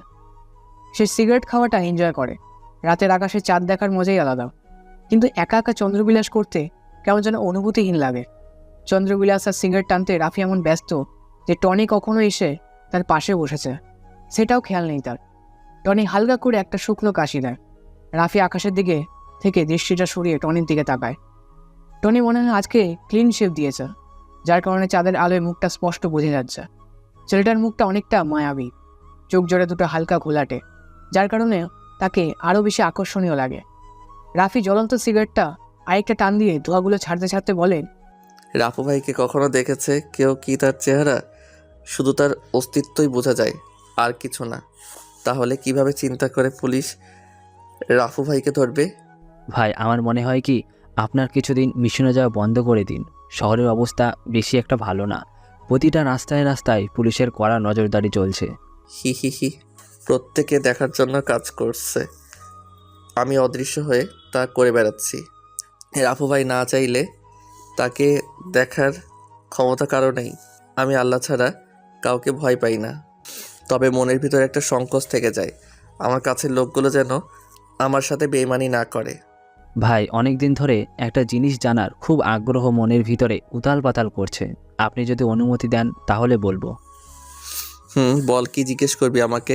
তবে এমন কোনো প্রশ্ন জিজ্ঞেস করবি না যেটা আমার পক্ষে উত্তর দেওয়া সম্ভব না হয়ে যায়। ভাই আপনার আপনজনেরা কোথায়? কি আপনার অতীত? কে এই সালমান যাকে মারার জন্য আপনি এত মাইন্ড গেম খেলছেন? যেখানে আপনি একটা ফোন করলেই সব ঝামেলা শেষ হয়ে যায়, সেখানে আপনি নিজেই সালমানকে খুঁজে বেড়াচ্ছেন। সব কিছু আজকে আমাকে খুলে বলবেন? টনির এমন প্রশ্ন শুনে কিছুক্ষণের জন্য নিস্তব্ধ হয়ে যায় রাফি। টনির মুখে আজ পর্যন্ত এমন কথা শুনেনি রাফি, কিন্তু আজ হঠাৎ নতুন করে এমন একটা প্রশ্ন করে ফেলবে ভাবতেই পারছে না রাফি। যে কালো অতীতের কথা মনে হলে রাফি নিজেকে এই পৃথিবীতে অনেক একা মনে হয়। আজকে সেই ভয়ঙ্কর অতীত সম্পর্কে কাউকে প্রথমবারের মতো করে বলতে যাচ্ছে রাফি। কী হলো ভাই, বলবেন না আমাকে সেই অতীতের কথা? আমি জানতে চাই ভাই, বলেন আমাকে। টনির কথায় রাফির ধ্যান ভাঙে। রাফি আজকে নিজের ভয়ঙ্কর অতীত সম্পর্কে কাউকে বলে কিছুটা কষ্ট দূর করতে চায়। রাফি আরেকটা সিগারেট জ্বালায়। নিস্তব্ধই পরিবেশে শোনা যাচ্ছে দুজন মানুষের নিঃশ্বাস ফেলের নীরব শব্দ আর জোনাকি পোকার মন কাড়ানো সেই পরিচিত ডাক। রাফি নিকোটিনের বিষাক্ত ধোঁয়াগুলো ছাড়তে ছাড়তে বলে, বলবো। আজ আমি প্রথম কাউকে বলবো আমার ভয়ঙ্কর অতীত সম্পর্কে। তবে আমার অতীতের কথা শুনে কিন্তু তুই কোনো কথা বলতে পারবি না। ভাই আপনি শুরু করেন প্লিজ, আমি আর অপেক্ষা করতে পারছি না। রাফি একটা দীর্ঘ নিঃশ্বাস ফেলে বলতে শুরু করে, সময়টা আরও 10 বছর আগের, যখন আমার বয়স 15 বছর। বাবা মা, আমি, চাচা চাচি আর একটা ছোট চাচাতো ভাই নিয়ে আমাদের পরিবার ছিল। সেই পরিবারের সবচেয়ে আদরের সন্তান ছিলাম আমি।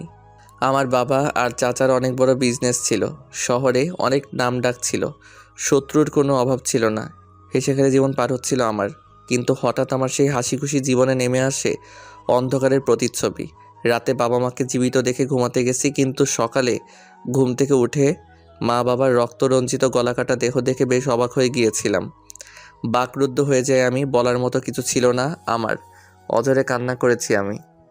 আমাকে সান্ত্বনা দেওয়ার মতো পৃথিবীতে আর কেউ ছিল না। দিন বার হয়ে মাস আসে, আমার প্রতি সবার অবহেলা বাড়তে থাকে। চাচা চাচির মাথার বোঝা হয়ে গেলাম আমি। কেউ আগের মতো আদর করে না আমায়।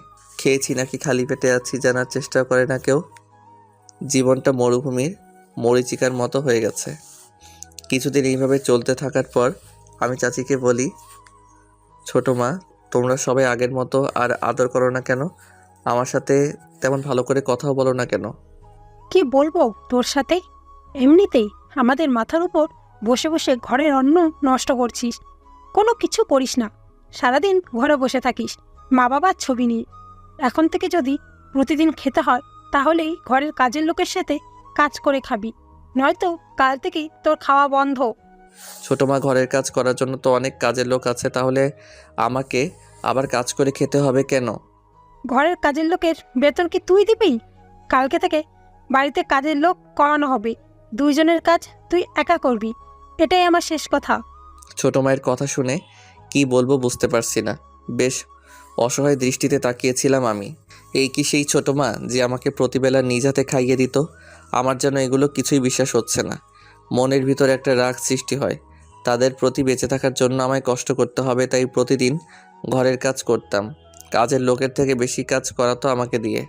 ছোটো মা আর চাচাতো ভাই রফিক পায়ের পর পা তুলে আমাকে অর্ডার দিত, আমি সে অনুযায়ী কাজ করতাম। জীবনটা কেমন যেন বিষাক্ত বিষাক্ত মনে হচ্ছে। নিঝুম রাতে একা একা আকাশপানে তাকিয়ে মা বাবার সাথে কথা বলতাম।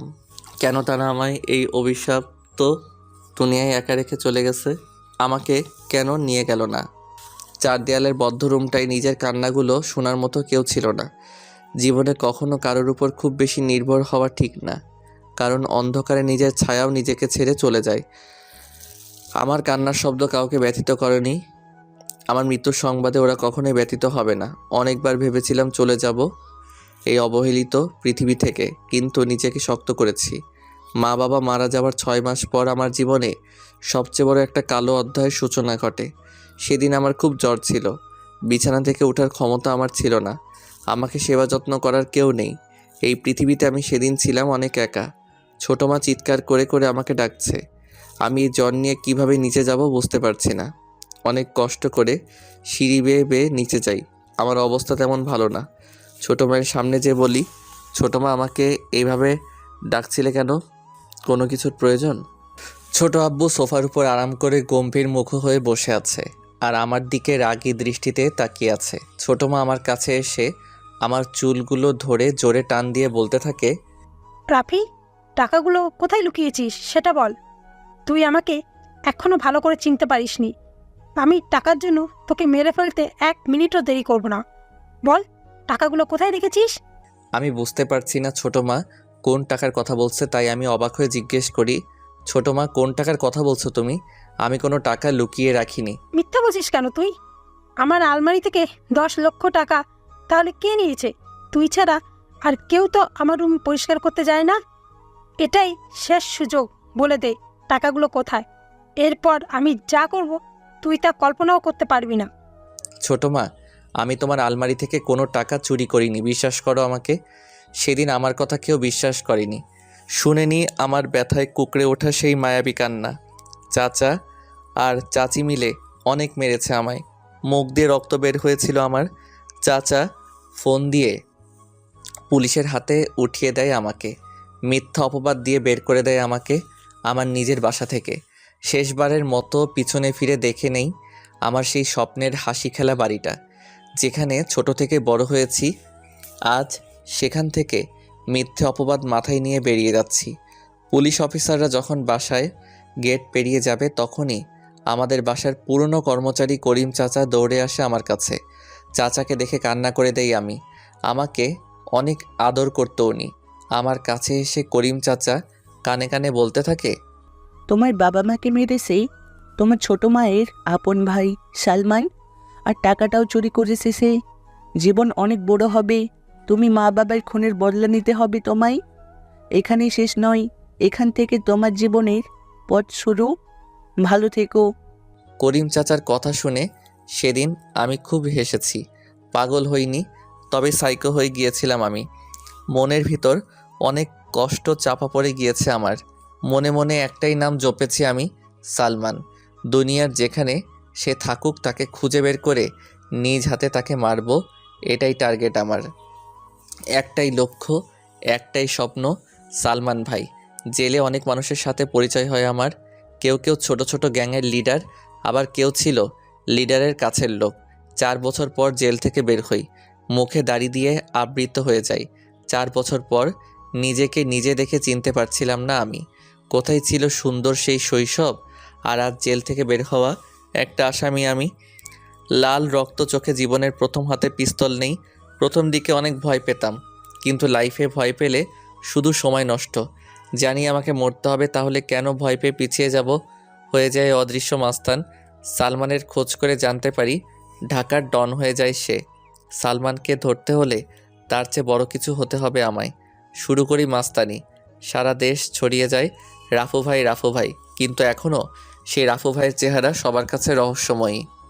অনেক আবেগ নিয়ে কথাগুলো বলে থামে রাফি। রাত প্রায় শেষের দিকে।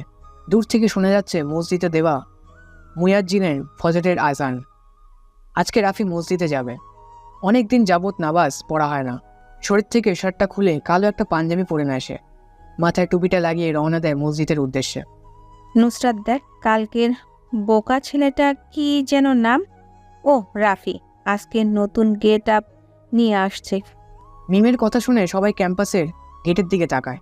একটা সুদর্শন যুবক ক্যাম্পাসে প্রবেশ করছে। পরনে তার কালো কালারের শার্ট, আগের মতো করে বুকের বোতামটা লাগানো না, স্টাইলিশ জিন্স। চোখের চশমাটা বদলে গেছে আগেরটার মতো, মোটা ফ্রেমের না। কম বেশি অনেকে রাফির দিকে তাকিয়ে আছে। আজ হঠাৎ করে এমন করে বোকা ছেলেটা সবাইকে অবাক করে দেবে ভাবতেও পারছে না কেউ। রাফি নুসরাতদের দেখেও না দেখার ভান করে প্যান্টের পকেটে হাত দিয়ে চলে যাচ্ছে। তখনই নুসরাত রাফিকে ডাক দেয়। রাফি যেন এই ডাকের অপেক্ষাই করছিল। আজ মূলত সে হালকা গেট আপ চেঞ্জ করেছে নুসরাতের জন্যই। রাফি নুসরাতের সামনে যেয়ে দাঁড়ায়, কোনো কথা বলে না। আগ বাড়িয়ে নুসরাতই রাফিকে জিজ্ঞেস করে, কি ব্যাপার রাফি, আজ হঠাৎ এমন গেট আপ? নতুন গার্লফ্রেন্ড পেয়েছো নাকি? হি হি হি, গার্লফ্রেন্ড না, তবে কোনো এক প্রেয়সীকে দেখার পর থেকে মনটা কেমন যেন করছে, তাই আর কি নিজেকে হালকা চেঞ্জ করার চেষ্টা করছি। আমরা তো দেখতেই পাচ্ছি কেমন চেঞ্জ। দামি শার্ট, প্যান্ট, চোখে চশমাও পরিবর্তন, হাতে লেটেস্ট মডেলের নতুন ঘড়ি, শরীরে পারফিউমের তাজা গন্ধ আসছে। বাহ, বেশ ভালোই তো নিজেকে চেঞ্জ করেছো একদিনে। চেষ্টা করছি নিজেকে বদলাতে, আজ মনে হয় কিছুটা সফল হয়েছি। এই পৃথিবীতে টিকে থাকতে হলে নিজেকে আরও উন্নত করতে হবে। মানুষ যতটা সুখী হতে চায় সে ততটাই সুখী হতে পারে। সুখের কোনো পরিসীমা নেই। ইচ্ছে করলেই সুখে আমরা আকাশ অভিসারী করে তুলতে পারি। এখন এটা বলো যে তোমার গার্লফ্রেন্ডকে, আর সে কি আমাদের ইউনিভার্সিটিতে পড়ে নাকি অন্য কোথাও? আমাদের সাথে পরিচয় করিয়ে দিবে কখন? কথাটা শুনে রাফি নুসরাতের কাছে যায়। রাফির শরীরে দেওয়া মারাত্মক পারফিউম ঘ্রাণ নুসরাতকে কেমন যেন আকর্ষণ করছে। রাফি আরেকটু কাছে যেয়ে নুসরাতের কানে কানে যে বলে, অনুরোধ নয়, তবে অনুরাগে বলছি, আজ বিকেল 4টায় তোমার জন্য অপেক্ষা করব ধানমন্ডি লেকের পাড়ে। আমি জানি তুমি আসবে। তোমার সাথে নতুন কাউকে পরিচয় করিয়ে দিব, তবে শুধু তোমার একারই দাওয়াত রইল, অন্য কারো নয়। কথাটা বলে সেখানে আর না, কারণ সে জানে এখন দাঁড়ালে নুসরাতের সামনে অনেক প্রশ্নের উত্তর দিতে হবে। অপেক্ষা সে বিকেল 4টের, কখন সেই সময়টা আসবে। সময়টা বিকেল 3:40। রাফি আয়নার সামনে দাঁড়িয়ে নিজেকে ঘুচানোর চেষ্টা করছে। রাফি আজ একটা নীল রঙের পাঞ্জাবি পরেছে, তার সাথে কালো জিন্স, চোখে স্টাইলিশ চশমা, হাতে লেটেস্ট মডেলের রোলেক্স ঘড়ি, মাতাল করা পারফিউম। চুলগুলো আজকেই কেটে এসেছে। মুখে তেমন দাড়ি বোঝা যাচ্ছে না। নিজেকে আয়নায় দেখে নিজেই চিনতে পারছে না। মনে হয় কোনো রোম্যান্টিক শহরের নায়ক সে। টেবিলের উপরে থাকা বাইকের চাবিটা ডান হাত দিয়ে ঝাঁকাতে ঝাঁকাতে সিঁড়ি বেয়ে নিচে নামে। প্রথমেই টনির সাথে দেখা হয় রাফি। টনি কেমন অচেনা দৃষ্টিতে তাকিয়ে আছে রাফির দিকে। টনির চাহনিতে বোঝা যাচ্ছে সে মনে হচ্ছে কোনো ফিল্মের স্টারকে দেখছে। রাফি টনির দিকে তাকায় আর তার গোলাপি রঙের ঠোঁট দিয়ে শীষ বাজাতে থাকে। টনি এসে রাফির সামনে দাঁড়ায়, নিঃশব্দে পা থেকে মাথা অবধি স্ক্যান করে সে। টনি বুঝতে পারছে না হঠাৎ একটা ছেলের এমন করে সাজার কী কারণ থাকতে পারে। তাই সে রাফিকে জিজ্ঞেস করে, ভাই দেখে মনে হচ্ছে কোথাও যাবেন, কিন্তু এমনভাবে সেজে গুজে কোথায় যাচ্ছেন? রাফি নিঃশব্দে হাসে, যে হাসিতে লেগে আছে অনেক বছর অপেক্ষা করার পর কোনো কিছু পাওয়ার উত্তেজনা। রাফি টনের প্রশ্নের উত্তরে বলে, যাচ্ছি কোনো এক প্রেয়সীকে নিজের আবেগময় শহরে আমন্ত্রণ জানানোর জন্য। কিন্তু ভাই কে সেই অচেনা প্রেয়সী যার জন্য আজ এত বছর পর নিজের সুপ্ত অনুভূতির শহরে তাকে জানান দিয়েছেন? সময় হলে সব কিছু জানতে পারবি, তবে আমি না বলা পর্যন্ত কোনো বেশি কথা আমি পছন্দ করি না, সেটা তুই ভালো করেই জানিস। ভাই রাস্তায় যদি কোনো ঝামেলা হয় তাহলে সাথে সাথে আমাকে ডাকবে, আমি চলে আসবেও, কিন্তু আপনি কোনো ঝামেলা করলেই ফেঁসে যাওয়ার ভয় বেশি। এই রাফি যদি নিজের ইচ্ছায় ধরা না দেয়, তাহলে পৃথিবীতে এমন কোনো পুলিশ এখনও জন্ম নেয়নি যে কিনা আমাকে ধরে থানায় নিয়ে যাবে। টনি কিছু বলতে যাবে, কিন্তু তার বলতে পারে না। এর আগেই রাফি সেই জায়গাটা ত্যাগ করে। ধানমন্ডির এই রাস্তাটা আজ বেশ ফাঁকা। কিছুক্ষণ পরপর 2-3টা গাড়ি দ্রুত গতিতে যাচ্ছে। দেখে মনে হয় তাদের কোনো গুরুত্বপূর্ণ কাজ ফেলে এসেছে। যদি এটা এখনও না গড়ে তাহলে সব কিছু শেষ হয়ে যাবে, এমন অবস্থা। কিন্তু না, কিছুই শেষ হবে না, হয়তো কিছু সময় নষ্ট হতে পারে। ওরা এটা বোঝে না যে এত দ্রুত গতিতে গাড়ি চালালে ভীষণ ঝুঁকি, কোনো বড় ধরনের দুর্ঘটনার শিকার হতে পারে। রাফি ফাঁকা রাস্তা পেয়ে একটু জোরেই বাইকটা চালাচ্ছে। বিকেলে ধানমন্ডির এই লোকের পাড়ে অনেক কাপলরা ঘুরতে আসে। রাফির আজ এটা প্রথম অভিযান, বলতে গেলে নতুন কোনো অনুভূতি প্রকাশ করতে যাচ্ছে। কিন্তু নুসরাত কি মেনে নেবে রাফিকে? কোনো ঘটনা ঘটার আগেই তা নিয়ে ভাবতে নেই। পরে দেখা গেছে সব কিছু নিজের কাছে ঘুরিয়ে যাচ্ছে। বর্তমানকে উপেক্ষা করে ভবিষ্যৎকে নিয়ে বেশি চিন্তা করা ঠিক না। নুসরাত একটা বেঞ্চের উপরে বসে আছে। পরনে তার কালো কালারের একটা শাড়ি, হাতে কিছু রঙিন চুড়ির সমাহার। মুখে কোনো কৃত্রিম মেকআপ করা নেই। এমনিতেই নুসরাতকে বেশ সুন্দর লাগে। মাথার চুলগুলো বাঁধা অবস্থায় না থাকলে তাকে যেন আরও মোহনীয় লাগতো। রাফি নুসরাতের সামনে এসে বাইকে কষে ব্রেক করে। নুসরাত অন্যমনস্ক তাকায়। হঠাৎ বাইক থামায়, হালকা ভয় পেয়ে যায়। নুসরাত ছোট ছোট চোখ করে সামনের দিকে তাকায়। হাসি উজ্জ্বল সুদর্শন একটা যুবক বাইকে থেমে নামে। ছেলেটার শরীর গঠনটা বেশ ভালো, তবে ছেলেটা যেন রাফি এটা চিনতে নুসরাতের বেশি সময় লাগেনি। দুজনের দিকে অপগোলক দৃষ্টিতে তাকিয়ে আছে। মনে হয় 1000 বছরের পরিচয় যেন তাদের। নুসরাত হালকা করে কাশি দেয়। রাফির ধ্যান গম্ভীরতা সব ভেঙে যায়। রাফি পিছন থেকে একটা তাজা গোলাপ বের করে হাঁটু গেড়ে প্রপোজ করা স্টাইলে নুসরাতের সামনে বসে বলতে থাকে, ভালোবাসা কি তা আমি জানি না, তবে কোনো এক অন্ধকার রজনীতে তোমাকে দেখে আমার মনের ভিতর লুকিয়ে থাকা সুপ্ত অনুভূতিগুলো কেমন যেন ব্যস্ত হয়ে পড়েছে। তোমাকে ভালোবাসি কথাটা বলার জন্য মনটা অনেকভাবে প্যারা দিচ্ছিল। আজ আমি সার্থক। তোমার সামনে বসে তোমাকে ভালোবাসি কথাটা বলতে পেরে। তুমি সেই কবিতা যা প্রতিদিন ভাবি, লিখতে পারি না। তুমি সেই ছবি যা কল্পনা করি, আঁকতে পারি না। তুমি সেই ভালোবাসা যা প্রতিদিন চাই, কিন্তু তা কখনোই পাই না। আজ আমি অনেক করে পেতে চাই তোমার সেই মোহনীয় ভালোবাসার পরশ, যার জন্য অপেক্ষায় আছি প্রতিটা ক্ষণ। ভালোবাসা কি তপ্ত মরুর বালুর শিখা? ভালোবাসা কি নদীর স্রোতে ভাসমান কোনো নৌকা?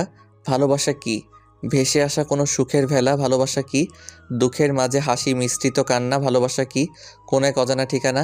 আজ আমি খুব করে বলবো, ভালোবাসি তোমায় প্রেয়সী, ভালোবাসি। নুসরাত হাত দিয়ে রাফিকে ইশারা করে বসা থেকে ওঠার জন্য। রাফি ভাবছিল নুসরাতকে তাকে চড় মারবে, কিন্তু সে তা করেনি। কিছুক্ষণ সময় নিয়েছে। এবার নুসরাত বলতে থাকে, রাফি, একটা মানুষের পছন্দ থাকতেই পারে, এটার জন্য তাকে বেশি চাপ দেওয়া যাবে না। তুমি প্রপোজ দাও, আমি মনে হয় গ্রহণ করতে পারবো না। রাফি মুচকি হাসে। রাফি দেখতে পারছে নুসরাতের দৃষ্টিটা তার বাইকের উপর। নুসরাতের চোখে কোনো কিছু জানার অনেক আগ্রহ দেখতে পারছে রাফি।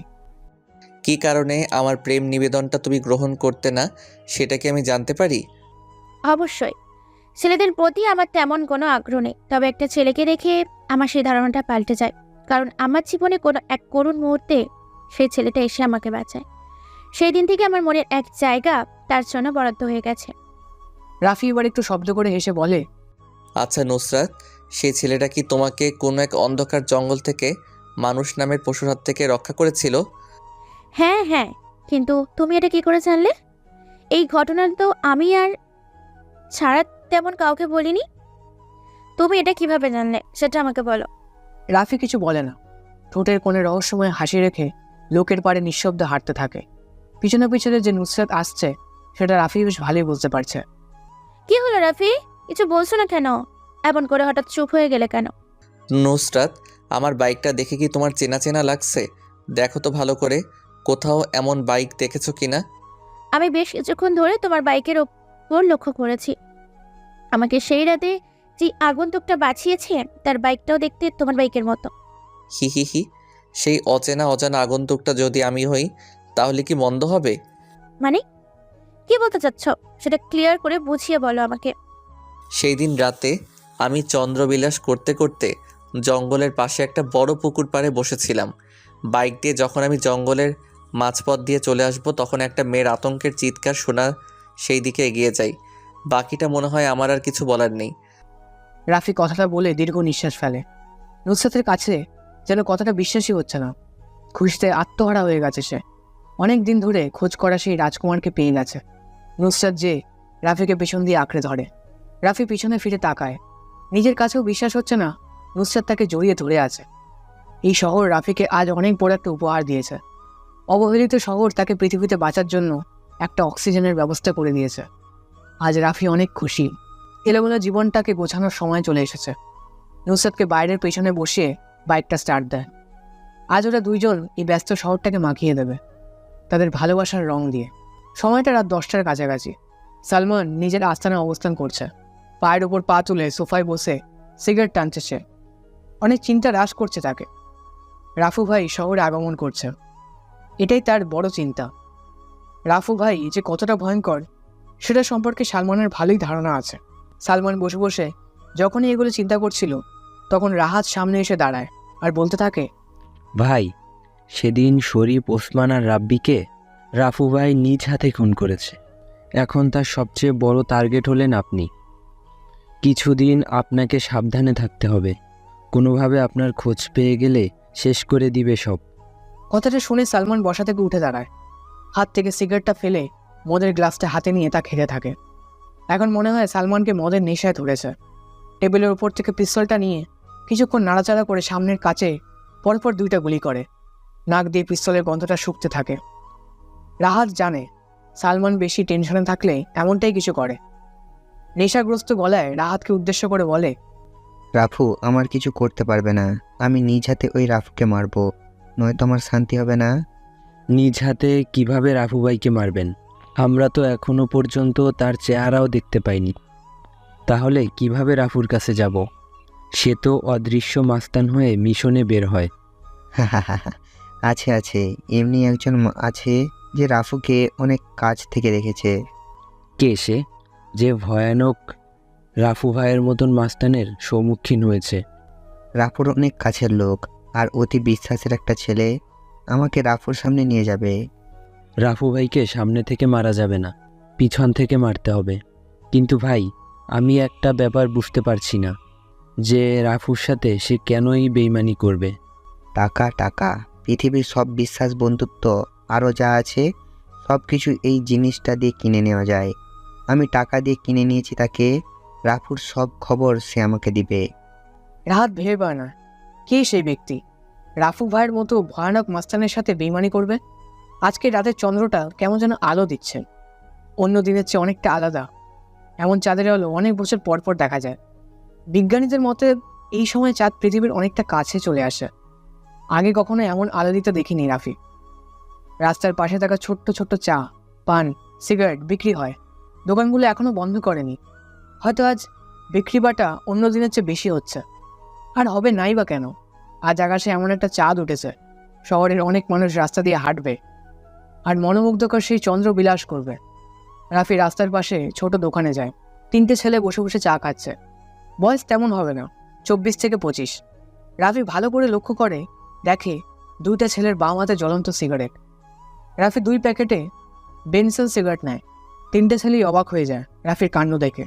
যেখানে মানুষ টাকার জন্য 5 টাকার পাইলট সিগারেট যায়, সেখানে তো রাফি 600 টাকা দিয়ে 2 প্যাকেট বেনসেল সিগারেট নিচ্ছে। রাফি নতুন প্যাকেটে থেকে একটা সিগারেট বের করে দোকানের লাইটারটা দিয়ে সিগারেটে আগুন জ্বালায়। 2টা টান দিয়ে পিছনে ফিরে তাকায়। 3টে ছেলে লোভনীয় দৃষ্টিতে চেয়ে আছে তার দিকে। মুচকি এসে রাফি প্যাকেট থেকে আরও 3টা সিগারেট বের করে ছেলে 3টার হাতে দেয়। মোটামুটি ছেলেগুলোর মুখে তৃপ্তির হাসি দেখা মিলল। ওরা যেন এই সিগারেটের আশায় রাফির দিকে চেয়েছিল।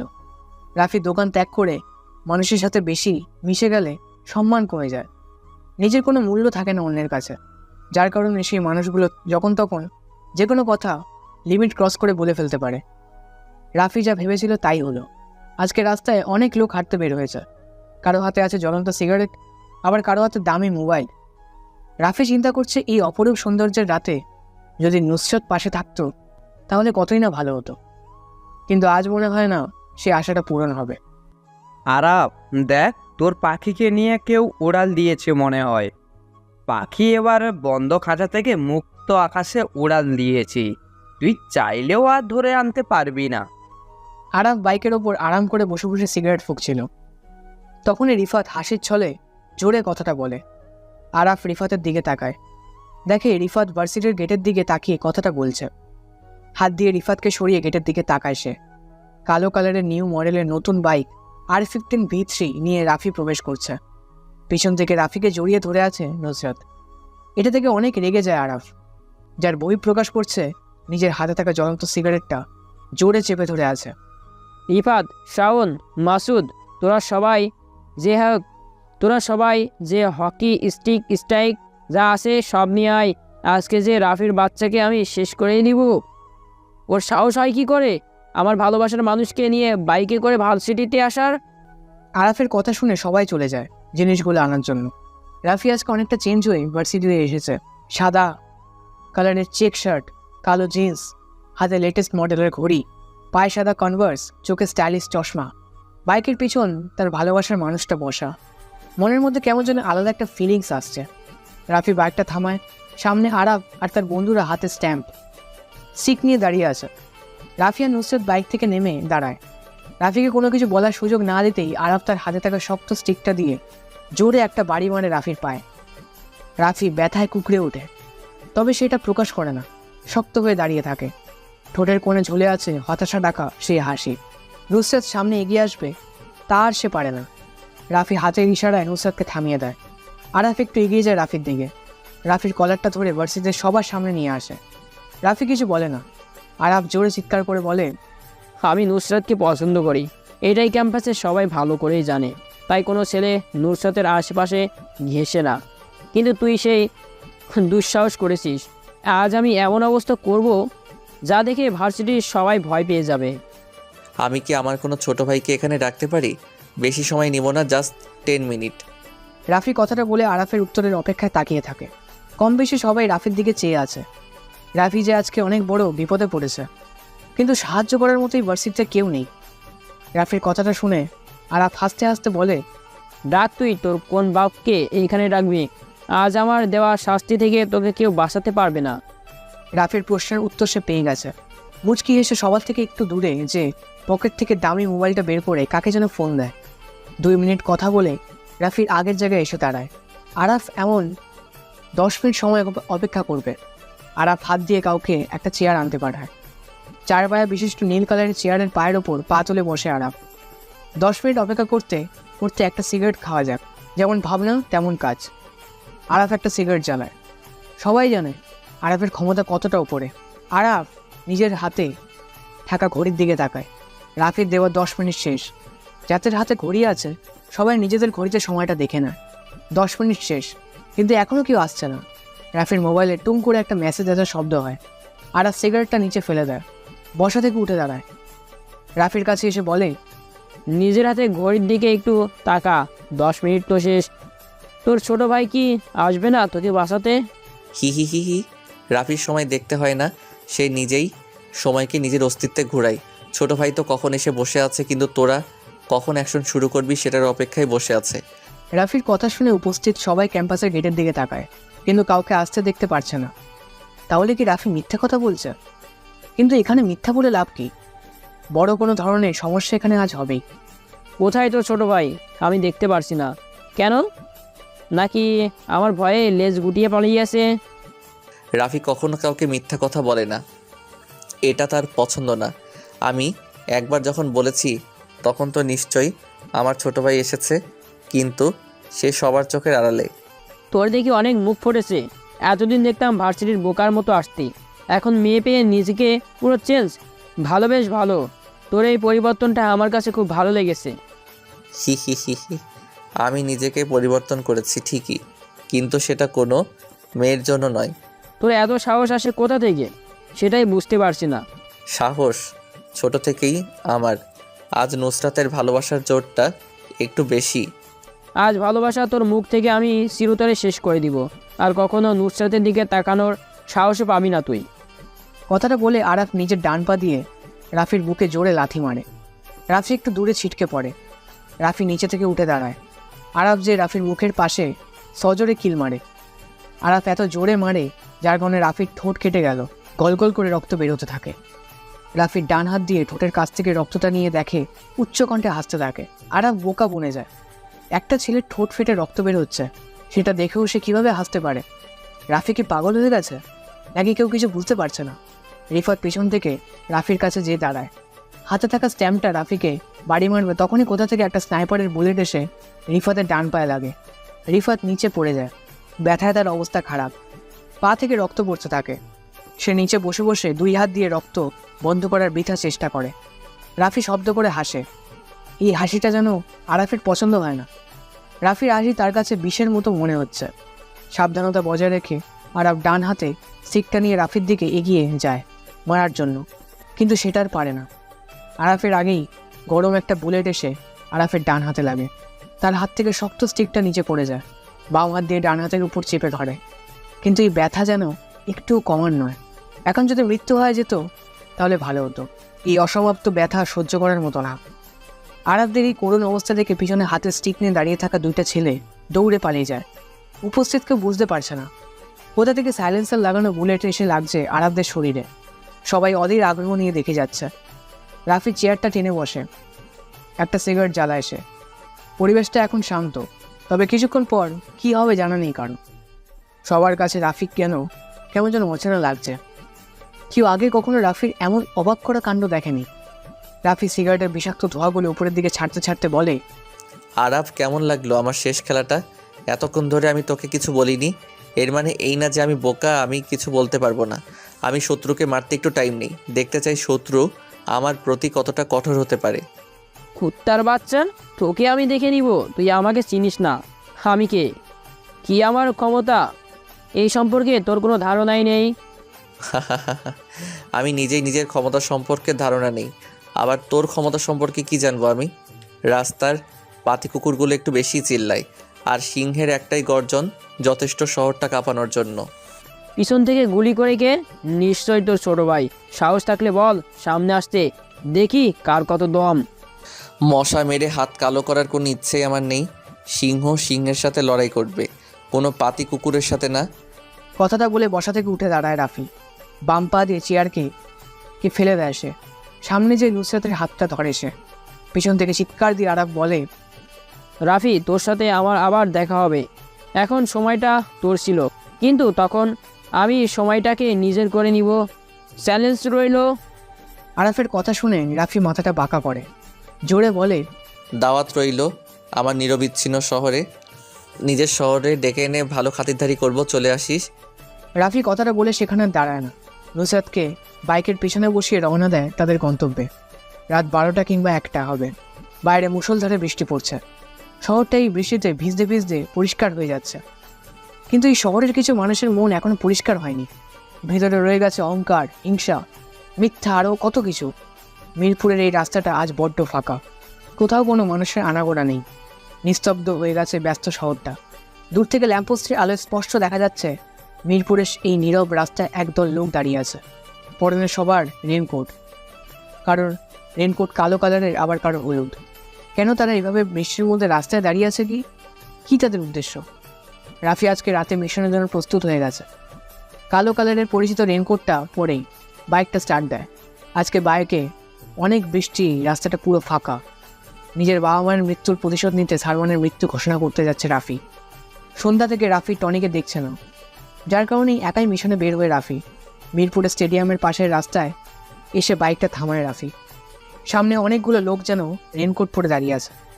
তাদের মধ্যে চেয়ারে বসে থাকা লোকটা এই যে সালমান, সেটা বুঝতে রাফির কোনো অসুবিধা হলো না। রাফি সামনের দিকে এগিয়ে যায়। সালমানের সামনে একটা চেয়ার খালি পড়ে আছে। রাফি যে সেটাতে পায়ের ওপর পা তুলে বসে। সালমান এতক্ষণ রাফির জন্যই অপেক্ষা করছিল। বৃষ্টির আমেজটা কমে আসছে, কিন্তু জোরে বেগে হাওয়াটা থামার নামই নিচ্ছে না। গাছ থেকে পানি পড়ার টুইম্বুর আওয়াজটা এখন পরিবেশটাকে আরও রহস্যময় করে তুলছে। দুজনের মধ্যে নীরবতা বিরাজ করছে, কিন্তু এই সময় নীরবতা যেন শোভা পাচ্ছে না। তাই নীরবতা ভেঙে প্রথমে সালমান বলতে শুরু করে, আমার সামনে এখন বসে আছে বাংলাদেশের সবচেয়ে বড় মাফিয়া লিডার রাফু ভাই। একটা শহর কাঁপাতে তার নিজের নামটাই যথেষ্ট। সে কেন আমাকে মারার জন্য এত গেম কেন, সেটাই বুঝতে পারছি না। কী কারণে আমি তার শত্রু হয়ে গেছি। হি হি হি, আমি কাউকে মারার আগে বলি না কী কারণে তাকে মেরেছি। রাফু ভাই, কোথায় আপনার সৈন্যদল? আপনার পিছনে তাকিয়ে দেখেন কত সৈন্য দাঁড়িয়ে আছে আমাকে রক্ষা করার জন্য। আপনি একা তো আমাকে মেরে এখান থেকে চলে যেতে পারবেন না। তোকে পাহারা দেওয়ার জন্য এত পালা কুত্তার প্রয়োজন হয়, কিন্তু আমার কাউকে প্রয়োজন হয় না। আমি একাই 100। আজ আর সে পুরনো ডায়লগে কাজ হবে না। এই শহরে একটাই বাঘ থাকে, তার নাম সালমান খান। আমার কথায় শহরটা চলে, তুই কি করবি আমার? ছোট একটা শহর তোর কথায় চলে, কিন্তু আমার কথায় পুরো দেশের মাফিয়া পোলাপান চলে। আজ তোকে বাঁচাতেই কেউ আসবে না, সেটাই আমার বড় দুঃখ, কিন্তু আমার কিছু করার নেই। আজ আমি নিজ হাতে তোকে মারবো। সময় কার কখন বদলে যায় সেটা বলা যায় না, কিন্তু আমি বলতে পারি আজ এখানে তুই বেঁচে থাকবি না। আমি বসে বসে দেখবো তুই একা কি করতে পারিস। কথাটা শুনে রাফি বসা থেকে উঠে দাঁড়ায়, পিছন থেকে পিস্তলটা বের করে পরপর 4টে গুলি করে। চোখের পলকের আগে সালমানের পিছনে দাঁড়ানো লোকগুলোর কারোর মাথায়, কারো পায়ে, বুকে গুলি লাগে। কেউ রাফিকে গুলি করার সময় পায় না। রাফি পিস্তলটা রিলোড দিয়ে আবার এসে সালমানের সামনে চেয়ারে বসে পড়ে। সালমান জানে রাফি অনেক ভয়ানক মস্তান, কিন্তু আজ প্রথম তার নিজের চোখের সামনে দেখল রাফি রক্তের নেশায় মিটে উঠেছে। শত্রুর তাজা রক্তের গন্ধ যেন তার কাছে প্রতি। সালমান রাফিকে উদ্দেশ্য করে বলে, 4 জন লোক মেরে নিজেকে রাফিয়ান দাবি করা, বোকার স্বর্গে বাস করা একই কথা। পিছনে ফিরে তাকিয়ে দেখ, আর মাত্র 2 জন লোক আছে, কেউ বেঁচে নেই। রাফির কথা শুনে সালমান পিছনে ফিরে তাকায়, দেখে 2 জন ছেলে বাদে কেউ বেঁচে নেই, সবাই নিচে পড়ে আছে। তাদের নিথর দেহ দেখে সালমান ভয় পেয়ে যায়, কিন্তু রাফির সামনে তা প্রকাশ করছে না। সালমান মুচকি এসে নিজেকে স্বাভাবিক করে নেয়। রাফি একটু অবাক হয় সালমানের এমন মুচকি হাসি দেখে। কি হলো, তুই এমন করে হাসছিস কেন? হাসবো না বা কেন? আমার হাসির কারণ আছে, তাই আমি হাসতেছি। সালমান কখনো কারণ ছাড়া হাসে না। সালমানের রহস্যময় কথাটা রাফি সহ্য হয় না। পিস্তলটা পিছনের দিকে তাক করে পরপর 2টা গুলি করে পিছনের 2টা ছেলেও পিচ ভেজা রাস্তার উপর পড়ে যায়। সালমান আরও জোরে হাসতে থাকে। রাফি যে সালমানের রেনকোটের কলা ধরে বলতে থাকে, শেষ তোর পালা কুকুরগুলো সব মরে রাস্তায় পড়ে আছে, পিছনে তাকিয়ে দেখে নে, তোকে এখনই শেষ করে দিব আমি। চালাগুলি দেখি কেমন বুকের পাটা তোর। এখনো অনেক মাইন্ড গেম খেলা বাকি আছে, সেটা শেষ করে নেই আগে। আমি আর অপেক্ষা করতে চাই না, সময় অনেক দিয়েছে। আর না, আজ আমি এখানে খেলা শেষ করে দিব। নো মিস্টার, রাফু ভাই সেই ভুলটা করবে না, নিজেই নিজের বিপদ ডেকে আনবে না। হঠাৎ কারো গলার শব্দ পেয়ে রাফি আর সালমান সেদিকে তাকায়। বাইকে হেলান দিয়ে কোনো এক আগন্তুক দাঁড়িয়ে আছে।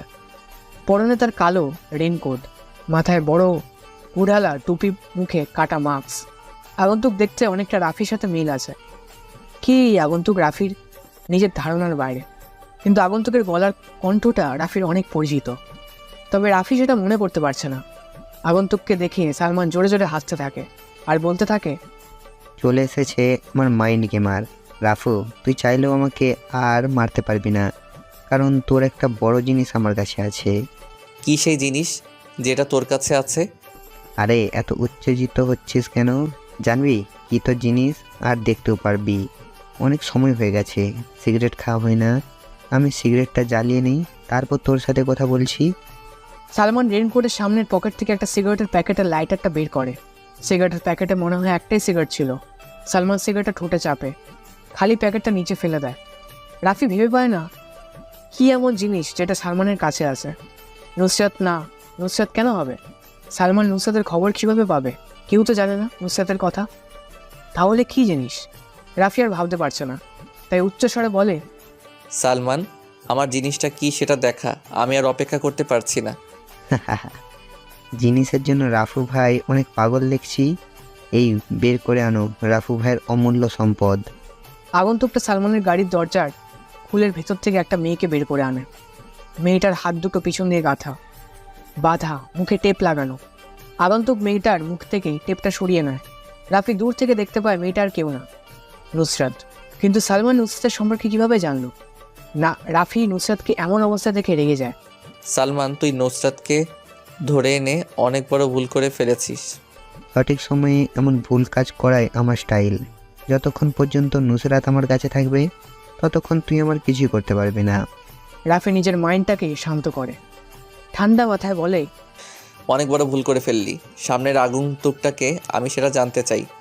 আগন্তুককে দেখলে তুই অনেক কষ্ট পাবি, আমি চাই না তুই মরার আগে এমন কষ্ট পাস।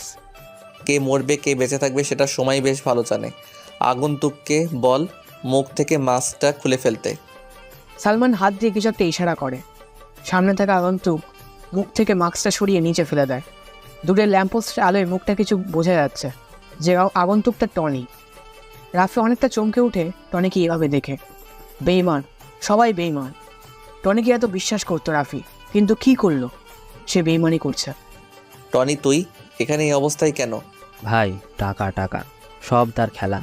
সালমান ভাই আমাকে 10 কোটি টাকার অফার করে তোমার সাথে বেইমানি করার জন্য, আমিও তাই করি। তোর টাকার প্রয়োজন আমি দিতাম তোকে টাকা, এর থেকেও বেশি, কিন্তু তুই সেটা না করে আমার থেকে বেইমানি করলি।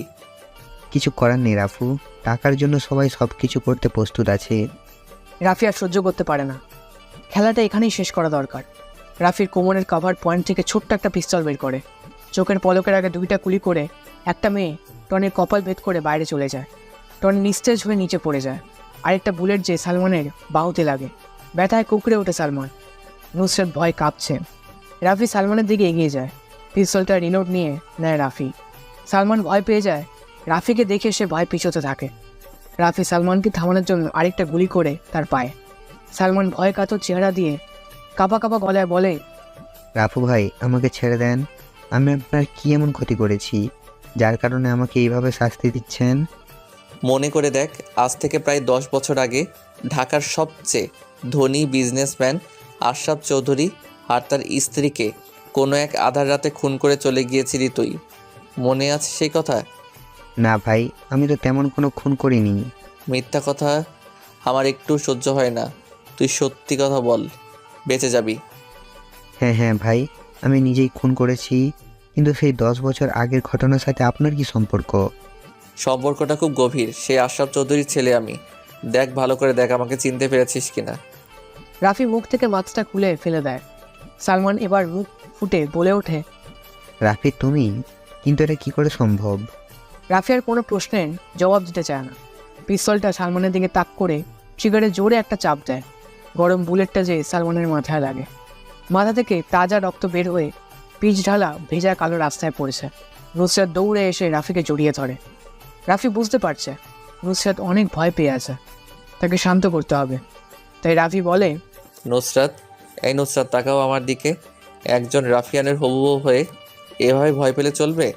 নুসরাত মাথাটা উঁচু করে রাফির দিকে তাকিয়ে বলে, রাফি, তুমি এই মাস্তানি ছেড়ে দাও। তোমাকে নিয়ে আমার অনেক ভয় হয়। যদি তোমাকে হারিয়ে ফেলি তাহলে আমার কি হবে? ছেড়ে দিব সব মাস্তানি, কথা দিলাম। আমাকে নিয়ে ভয় পাবার কিছু নেই। আমি সারা জীবন তোমারই থাকবো। কিছুদিন পর তোমাকে সারা জীবনের জন্য পেতে তোমার বাসায় যাব। সারা জীবনের জন্য পেতে মানে? বুঝতে পারছি না আমি। তোমার আর কিছু বোঝা লাগবে না। আমার আর তোমার বিয়ে নিয়ে কথা বলতে যাব তোমার বাসায়। রাফির মুখ থেকে এমন কথা শুনে নুসরাত লজ্জায় লজ্জিত হয়ে যায়। রাফি নিজের রেনকোটটা খুলে ফেলে দেয় রাস্তার মাঝে। রেনকোটের নিচে থাকা শার্টের কলারে নুসরাত 2 হাত দিয়ে জাপটে ধরে। রাফিও নিজের প্রেয়সীকে আগলে নেয় নিজের বাহু ঘরে। তাদের এই ভালোবাসার সাক্ষী হয়ে রইল এই মুষলধারে বৃষ্টি।